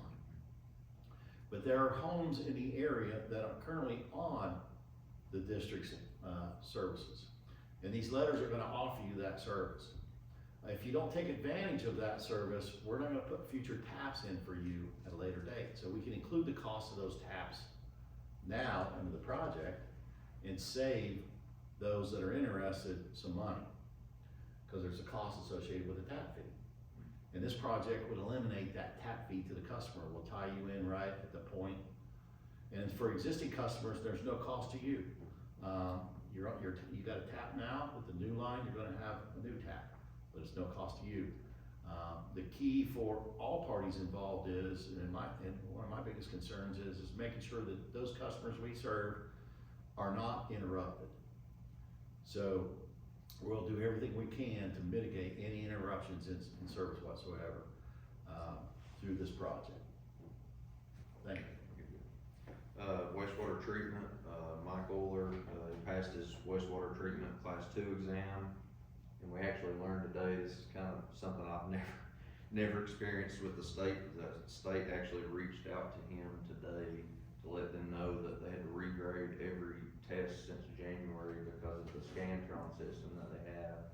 And he actually passed his collection exam as well. Oh, wow, that is good news. So that collection, is that the class 2? Class 2. Okay, So good. he has That's both. good news. So our next step will be, getting him under as a operator of record for us. Yeah, for both. Yep, for both. Yeah, okay. Yep, we had another employee complete his Sacramento, state exam. Basically what that is just a way for our employees to get experience faster. It's recognized as 6 months worth of experience, so it's kind of fast tracks them to go ahead and get their, be able to sit for their certification. So we plan to get him, sitting for his class 1 collection, here in the near future. I'm also set to take my exam Friday for class 2 treatment. We ran new signal wiring and conduit and programmed acid feed pump at Inez to run off of flow on automatic. So now we have at both plants running off, based off of flow. So that's good news there. Influent and effluent flow meters have been calibrated at both plants. We replaced 11 new grinders from the grinders that we received from FEMA. Salt well lift station, we pulled that pump to inspect it. Got reports back that the upper bearing is starting to go out, so we're working right now with one of our vendors to try to get potentially a temporary loaner pump so we can get that thing out and get that service. Yeah, let me ask a question on that. That lift station is also, was it, and help me remember, is it covered under any of the FEMA money? No, that's the lift station out here that has always been a problem lift station. Yeah, okay. So is this issue with the bearing going out, what's causing the odor to return in that area? No, the pump's still running. This is just a matter of, at some point it's gonna go out.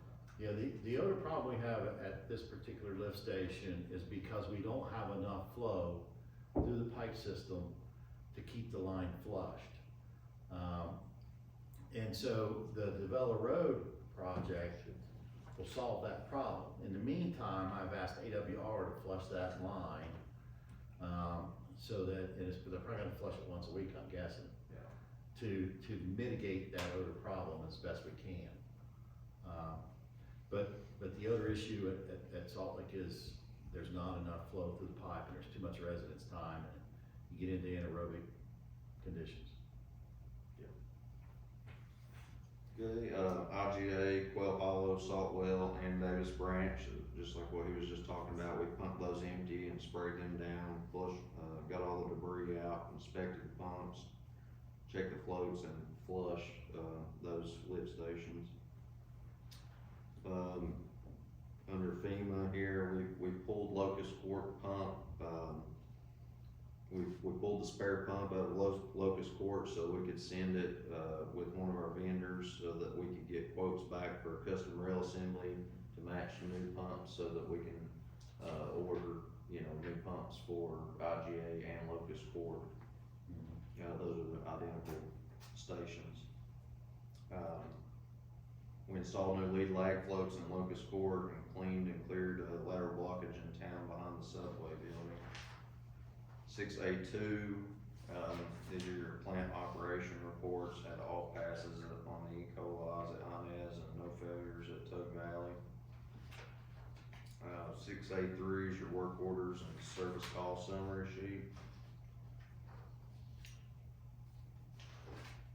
6A4, your repair expenses, 50,123 out of 55,000, leaving us at 91%, and 25,557 out of 25. So we should expect to get a reimbursement back to the district for that. Yeah, the other thing I wanna point out on this that the public can't see, our vehicle maintenance on the sanitation side was 270% of our budget.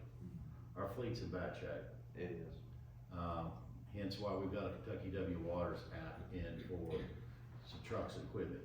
Yeah. Cause we can't afford to just keep spending money on trucks when the trucks aren't worth the money we're putting into them. Yeah, and even with that money, that we did spend, there's a lot more that could be spent, to keep those trucks going.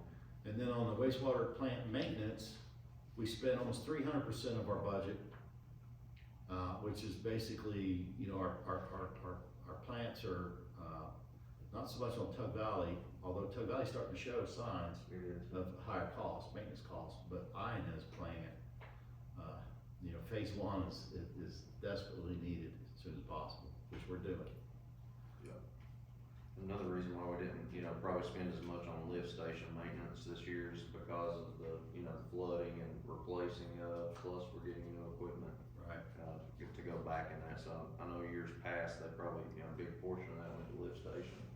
But it gave us the opportunity to kind of put some more money towards, the plant maintenance this year. Okay, 6A5, 6A6 are your, monthly transaction notes for those. And we still have our 1,500 gallon pump truck is down, right? And it's down until it can be. You guys got a completely, blown motor Yeah, until it's either completely overhauled or replaced. or replaced, yeah. Yeah, and the cost to overhauls. We had quotes a while back, Yeah, I it's can't too remember expensive. exactly, but it's, Yeah. it's significant. Okay. Right now, we're just doing everything we can to keep the one that we have in as best shape as we possibly can, following that, your DMRs. I believe that's all for the operations. Okay. As we can see from the DMRs, the public can't see this, the Tug Valley plant continues to meet all permit standards. The Inez plant cannot meet VOD nor nitrogen, and struggles with TSS, so, until we get the rehab done, it's gonna continue to struggle. The good news is we're at least passing the bacteria, the E. coli count requirements, which if you all remember, we're still under that study through KDOW, and that's a 6-month study, and we're into our 2nd month of that? Yeah, something like that. Okay. All right, capital projects report, project updates. I'll pull out my cheat sheet here.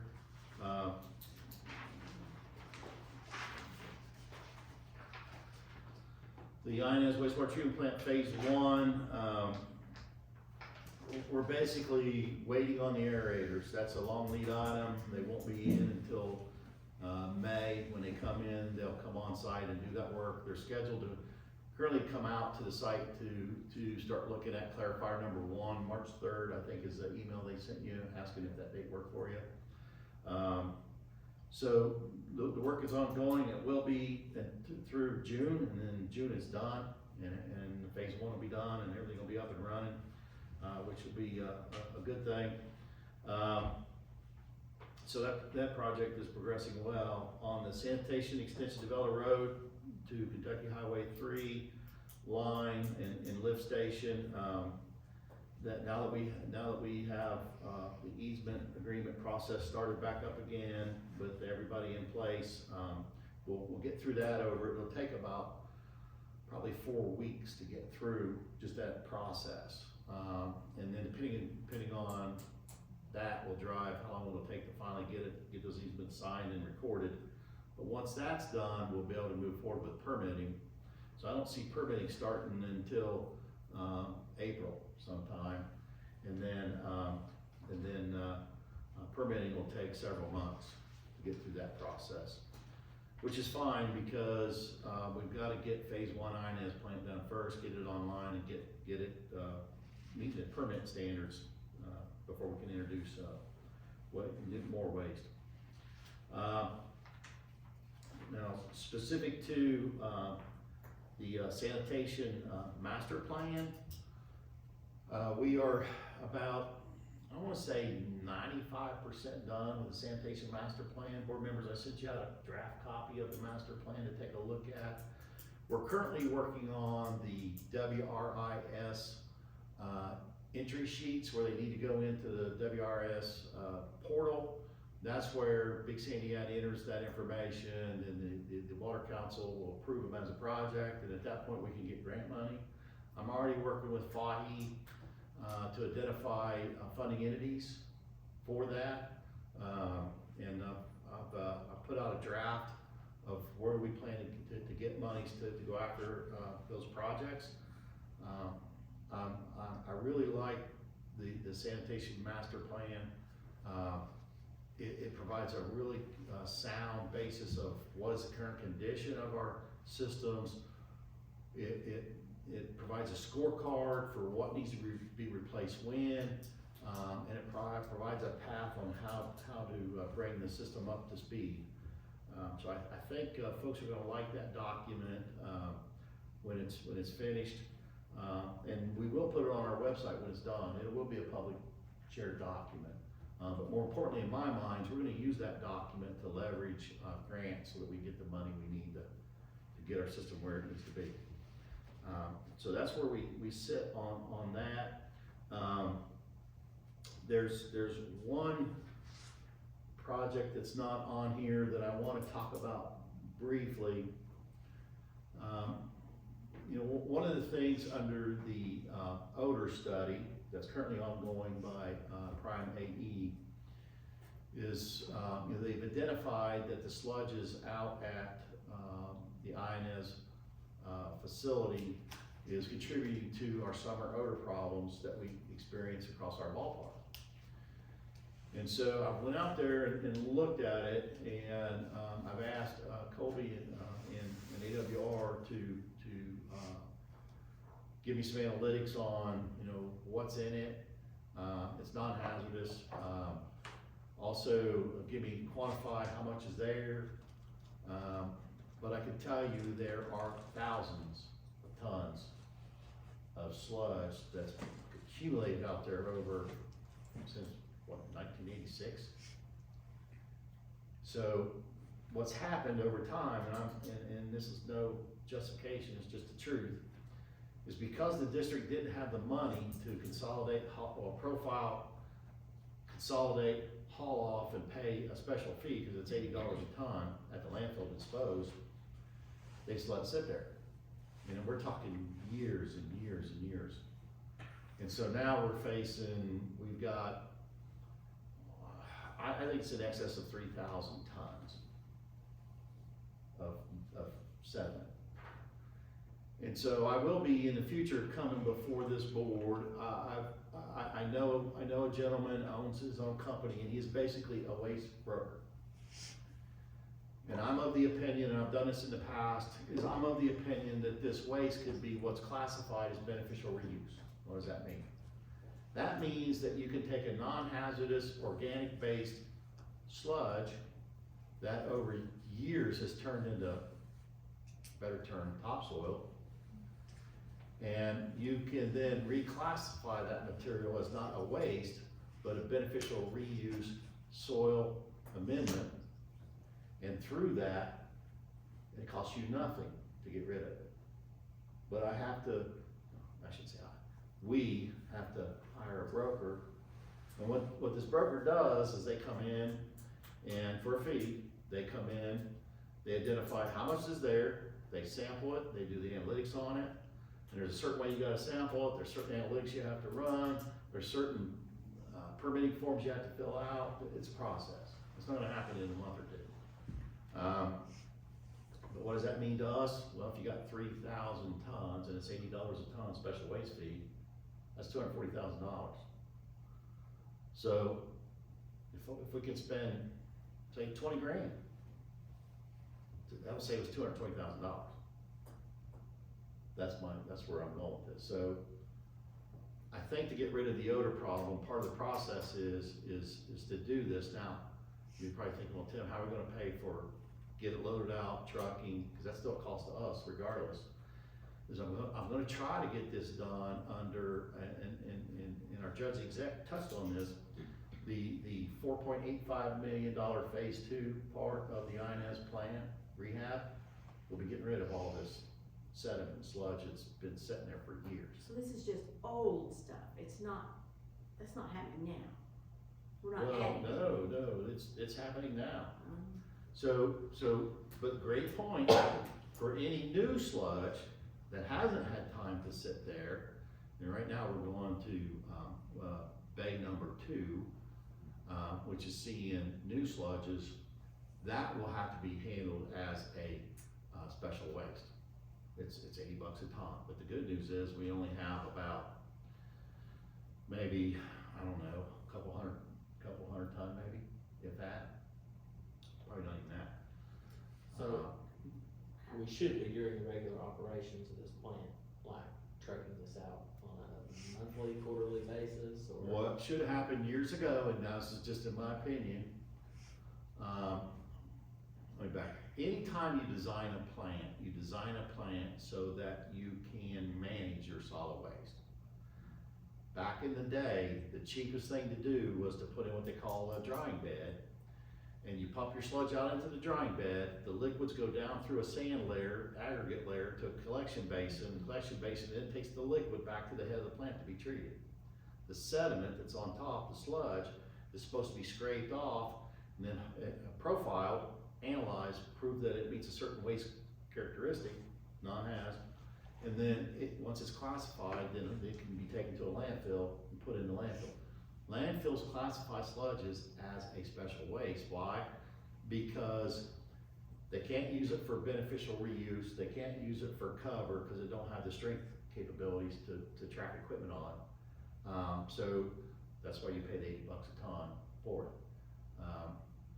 Now, if we were to generate a lot of waste, we don't, but if we were, we'd be talking about doing things like, for example, I would go out and get a permit from the state to land apply it and handle it that way, because it don't cost you, you don't have no disposal fee doing it that way. But what the Warfield Tug Valley plant does is they pump their sludges into what's called a drain box. It's just basically a sediment box. And it's just a metal box totally enclosed. It's got a filter in it, like a fabric filter in it. It pumps it into the filter. The filter keeps the solids in, lets the water drain out. The water then goes back to the head of the plant. That's wastewater, is what it is. And then the sediments get hauled off to the landfill, right in the box. It's all self-contained. For INS phase 2, that's what we're gonna have. So there is no odor, there is no solids on a drying bed. It's on the ground, but it's on a drying bed that's contained. But it takes that away. And gives you the ability to manage your solids. But I didn't think this board was aware, because I hadn't done the math to figure out just how much this is until I got out there and started walking and looking at it and like, oh my gosh, there's a lot more than I ever thought would be. So then I started looking at, well, what's the cost of this? And I started thinking about, well, how can we mitigate all that cost? Well, the simple answer is you bring in a broker and you broker that waste. And the nice thing about a broker is they can go to not just landfills, but other entities in the area. They take care of the quantifying the waste, characterizing the waste, the permits, they take care of all that. And then you as the generator, once that's done, that liability then transfers from you to who accepts the waste for beneficial reuse, and now we're no longer on the hook. Do we need to advertise like a request for qualifications for a broker to? Under professional service, we don't have to, not professional services. Now, for loadout, trucking, all that, we would. But for just a PSA for professional services for a waste broker, no. Now, we could if we chose to do that. It's just, good luck finding, somebody that's qualified or, can do it. So anyway, I wanted the board to be aware of that. I'm not prepared to give you a proposal today. I did reach out to a broker and this gentleman, he owns his own company, and I've worked with him for years and years. He does a lot of work around the country. Matter of fact, he's the chairman of the National Solid Waste Committee for the country. He's the best I know at solving these kind of problems. But what we don't want is we don't want a $240,000 bill, because we could never do that. But we gotta get rid of that. We gotta fix that problem. So that's forthcoming, board. I didn't mean to go down long-winded rabbit hole and all that. But that's where we stand on our projects. On the SIP list, it has not changed, since our last board meeting. But I can tell you it's going to change as soon as the sanitation master plan is complete. The SIP list will completely change to reflect that. And will the $4.85 million that's been awarded for the wastewater plant be reflected on here somewhere too, with like a partial funding for that? Well, as soon as I can come before this board with an MOA that this board approves me to sign, because right now, until we have an agreement, it's talk, right? So as soon as we have an agreement, it will get on both the project list and it'll also on the SIP list, but also on the SIP list, and this is back to Fahy. Fahy's currently working on, and they've identified funding entities that will provide us the differential between, I think it's 8.65 million for the Kentucky W Waters. The difference between the 4.85 under the earmark, there's a difference there. I'm prayerful that Kentucky W Waters will give us the difference. That would be awesome if they would do that, but if they don't, we're looking at other avenues too. But good question on that. So some good things coming with on the sanitation side, and I've said, you've heard me say this many times. I know people find this hard to believe, but sanitation in Martin County is in far worse shape than water. I know it's hard to believe, but it's true. All right. That's only at the plants themselves. That's not Well, even- I don't know, some of the That's not collections. even mentioning what's going on that are not customers. Yeah, well, yeah, I don't, yeah, that's it. Okay, moving on to, other old business. AWR update the board on the FEMA Kentucky Emergency Management funding status along with scheduled complete repairs.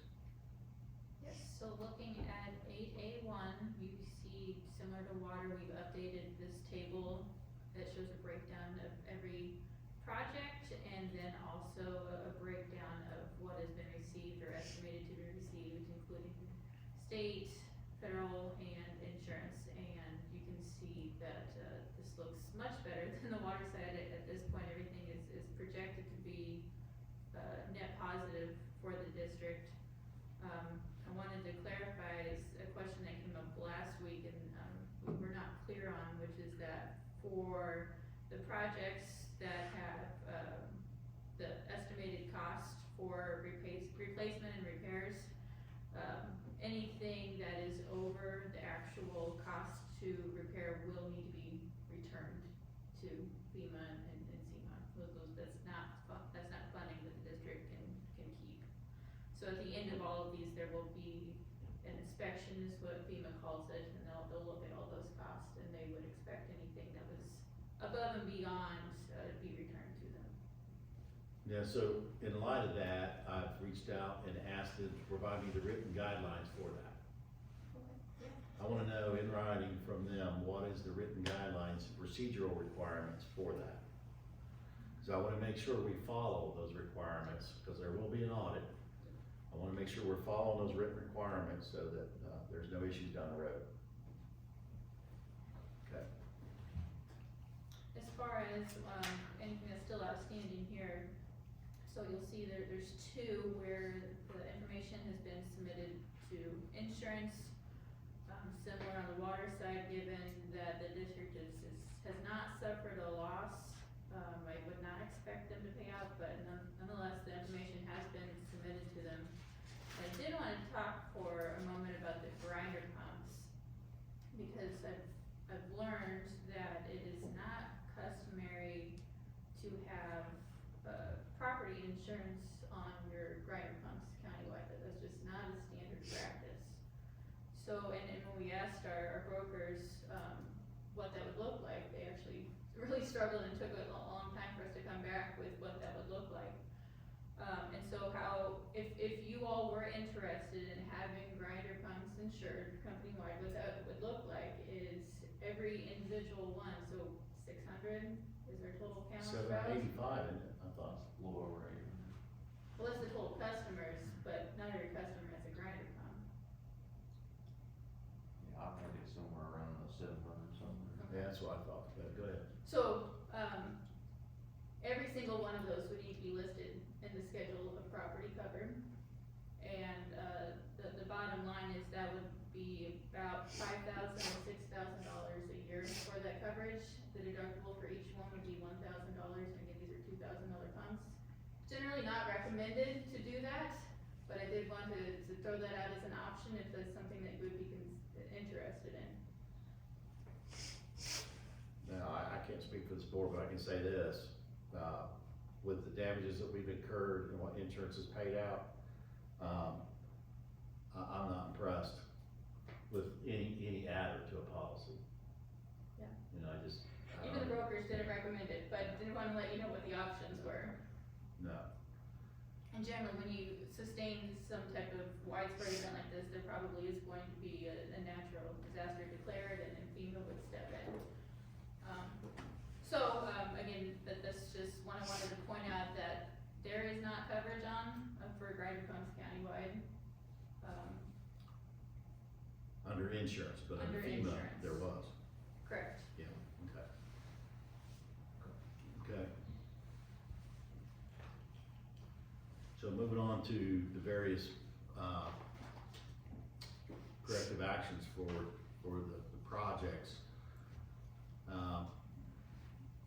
Has this changed any since we last reviewed it? It has a little bit, yeah, we've received more quotes and made a few more orders, I can go through it quick if you want me to, or. Please do, yeah. On 8A2 there, you got the Tug Valley plant, both pumps there have been ordered.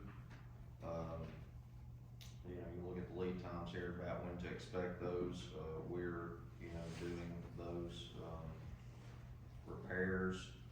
And, you know, as soon as we receive those, we will get those installed.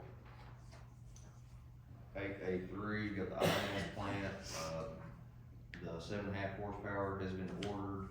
Buchanan was here last week, they actually come out to review over everything with me one more time to make sure that, you know, what we're ordering and the quotes that they've given and what we're requesting is everything matches up.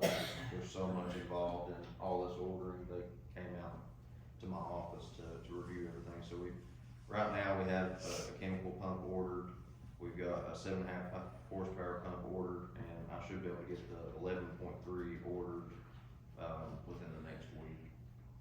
Once we receive those are just drop-ins, those are, you know, not gonna be an issue. IGA lift station, I did receive since last time, quotes for the purchase of a control panel, around $9,000 for the purchase of the control panel, new control panel for that station. Installation, I did get an update on the labor cost of the installation of the control panel, around $3,700 is what they quoted. I'm still looking at US Bearing, to give us those same quotes, for control panel and install. And like I was telling y'all earlier, we pulled out the Locust Court pump, because it's a custom rail assembly that has to be involved with, for the IGA and Locust Court. Yeah, so one thing real quick, now that our question's been answered on remaining funds, board members, I'm of the opinion that we need to ask for these manufacturers that's providing equipment, that they provide extended warranties, which cost money. But those extended warranties would be included in the cost of the equipment and therefore would be less money we get back. So, not that I'm trying to create more work for you, but before we buy any equipment, we want extended warranties, we want, to leverage this money to the maximum extent possible, so that when we do repairs, we have some comfort zone that this stuff's gonna work for a while before it fails. And if it fails before that period of time, then we want free replacement. Yeah, I can definitely, talk to them about that and get an update on that and see what that looks For like. everything, Yeah, across the board. on water, wastewater, doesn't matter. Okay. Alright, next one, Locust Court, pretty much identical, same exact station, same exact setup, same quotes and pumps for that. Riverside Lift Station, we did order the 15 horsepower pump. I should be receiving that within the next week or so, and we'll be installing that. I did get a quote on the high-tide unit, that's including install and setup from Wascon, $8,019. We did have money in the budget for that. So those are the two newest updates on that one.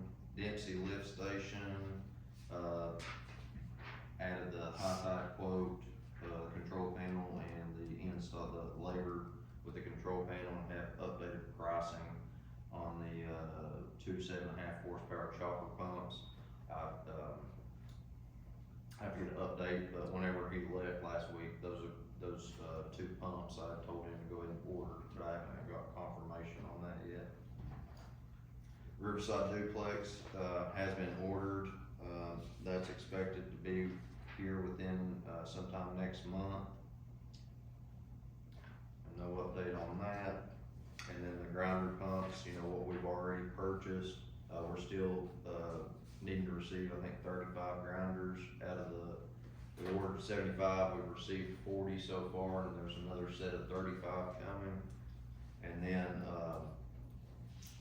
I'll just throw this together, we can kinda, it's your all's decision on kinda what you wanna do there, but I just threw out some prices of full E1 stations, including the, that's pits, pump, control panel and all. They're about $4,269 a station, and then, the grinder pumps themselves, we're looking at, around the same price of other pumps. Well, let me ask you a question. If he were to come out and audit, could we clearly show them that we're replacing what was damaged with those purchases that you're recommending? Yes. Okay, cause, I'm not opposed to spending the money, provided that we can defend what we're spending on. Well, I'll just throw that on there to just, if we wanna wait and kinda see how we wanna go about it, that's fine too, but I did get prices on full. Yeah, is there a need for it now? Yeah, there's always a need for it. Okay, so did we buy, or do we have damaged areas now that we need to fix? Yes.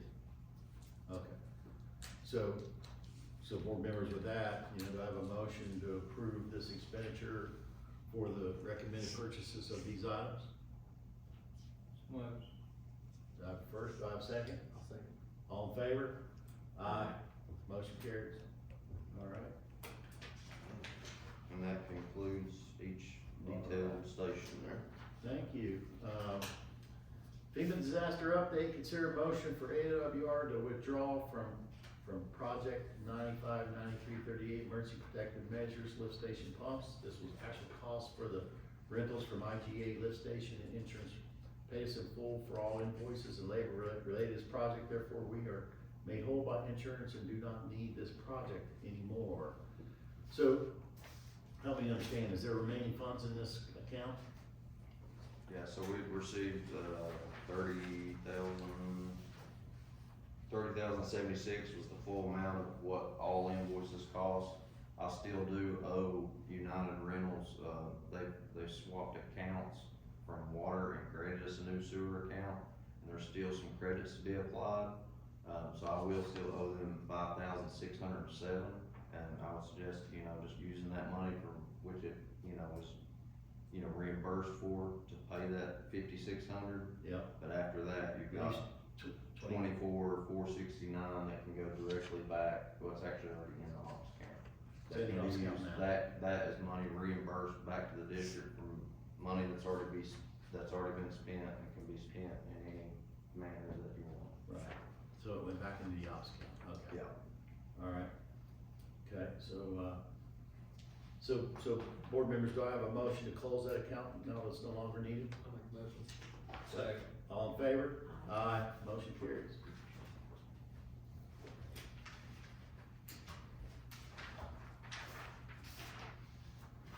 AWR update the board on insurance claims and status of payment, we've already done that, right? Okay, and AWR discuss operator licensing status and succession planning timeline. So Colby gave the big update that we received today, but what that means is that we now have, we now have the employees, but we will go through the motions to officially name Michael Oiler as our operator on record for both wastewater treatment and collections, now that he has that adequate license for both. Colby is sitting for his class 2 wastewater collections Friday, treatment on Friday. And you already have your class 2 collection, right? No, I'll have to go for that next. So we're still short, person for that. Yes, and so, April is when he would be available to go sit for collections. Yeah. Okay. All right, so, then that'll give us 2 people qualified to meet the requirements that the state requires. Yes. Okay, good. And then like we mentioned before, we've got 2 of our other guys, working through the Sacramento. They're gonna set for their class 1s sometime this year, so if we can get them in too, get them started. Good. And what about and is that true also on class 1 collection? Yes. Okay, One will be treatment and one will be collection. so 2 different individuals. Yeah, 2 different individuals. Yeah. One that's, geared more towards treatment, and one that's Yeah. towards collection. Okay. All right, good. That's better than we were. Okay. All right, other new business, Chairman, update the board on 5TA work to identify funding sources for Martin County Sanitation District SIP projects. Board members, I sent you out a draft of where we're at. It's still a work in progress. I'll update everyone and actually, I'm hopeful at our March regular meeting, I'll have in the board packet, what we would wanna move forward with. And I gotta come before this board and ask for board's approval to enter into agreements with FIHE on those applications. So expect something in the regular board meeting for March to move forward with a request to move forward with applications on both water and sanitation. Okay. Is there a motion to approve chairman work with Big Sandy Ad and Prime E to complete the RD grant application for INES Phase 1 project options B and C funding? Big Sandy Ad came to me and said, hey Tim, I think we might have rural development funds that could be available for options B and C. Now, if you remember on options B and C for INES Phase 1 project, we don't have the money to do options B and C. So what's option B and C? It's to fix a valve system, and then also to add an auto sampler. And we are not doing that currently because we don't have the money. And if we don't do it under a grant now, it'll end up falling under the INES Phase 2 project. Do I have a motion to let me move forward with it? It doesn't cost us anything, but to move forward with an application for RD grant? Motion. Second? I'll second. All in favor? Aye. Motion carries, thank you. Consider motion to approve expenditure to remove all sludges from Inez drying beds before fall season starts to mitigate odor issues. When I put this on the agenda, I had no idea of the degree of cost associated with this. I mean, this is a problem. And, I can tell you beyond a shadow of a doubt that the district does not have the money to take this on without a grant. And nor does it make sense to do this without a waste broker. There's too much to do. How many tons do they have per, like, if you just do the new stuff? How many tons are we talking about? If you only do what's in beds two, 3, and 4, it's 1,500 tons, but what's in bed 1 is probably 100 tons. So there's 1,400 tons in beds 3 and 4 that are old waste that I think classifies for beneficial reuse. 1,400 tons of beneficial reuse. There's 100 tons, it's not, you're not gonna get it as beneficial reuse. And it's gonna end up falling under that $80 a ton for 100 tons, so you're talking about $8 grand for that. For what's in bed 2. But we also have in the sand filters out there, so that's 4 more beds. Yeah. Much bigger beds.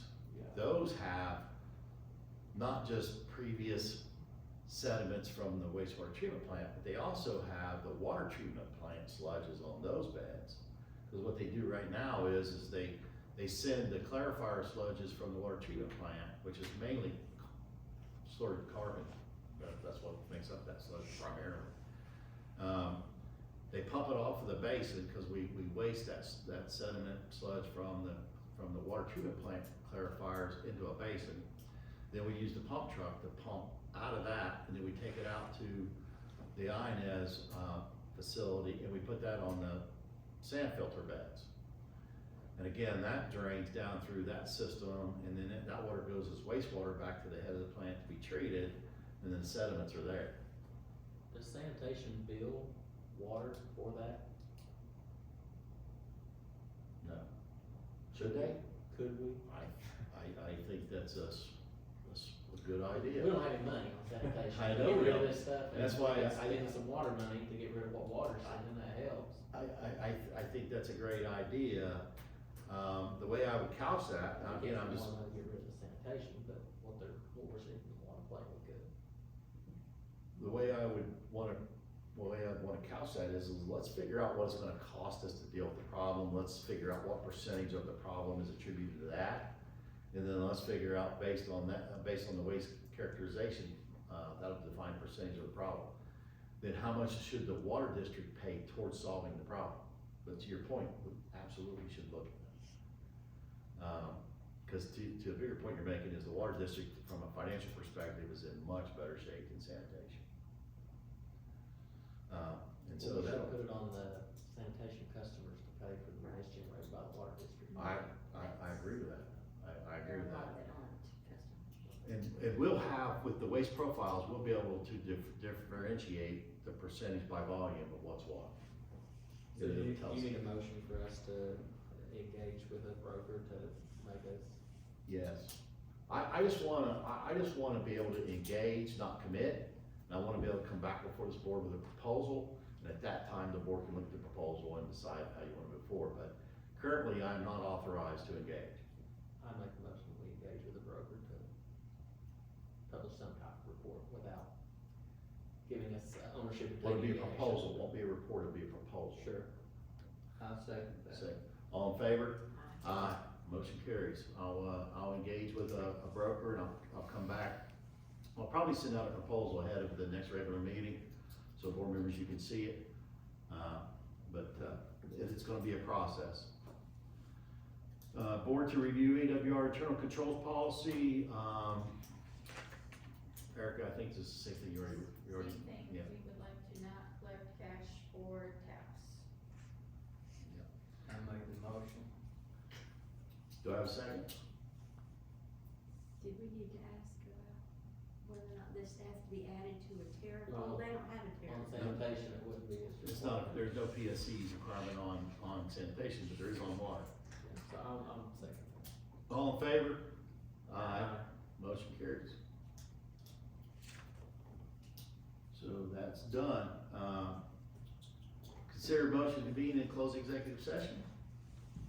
I'll make a motion, we don't. All in favor? All right, guest speakers? You get a win, not having All today. right, do I have a motion to adjourn? So moved. Do I have a second? All in favor? Aye.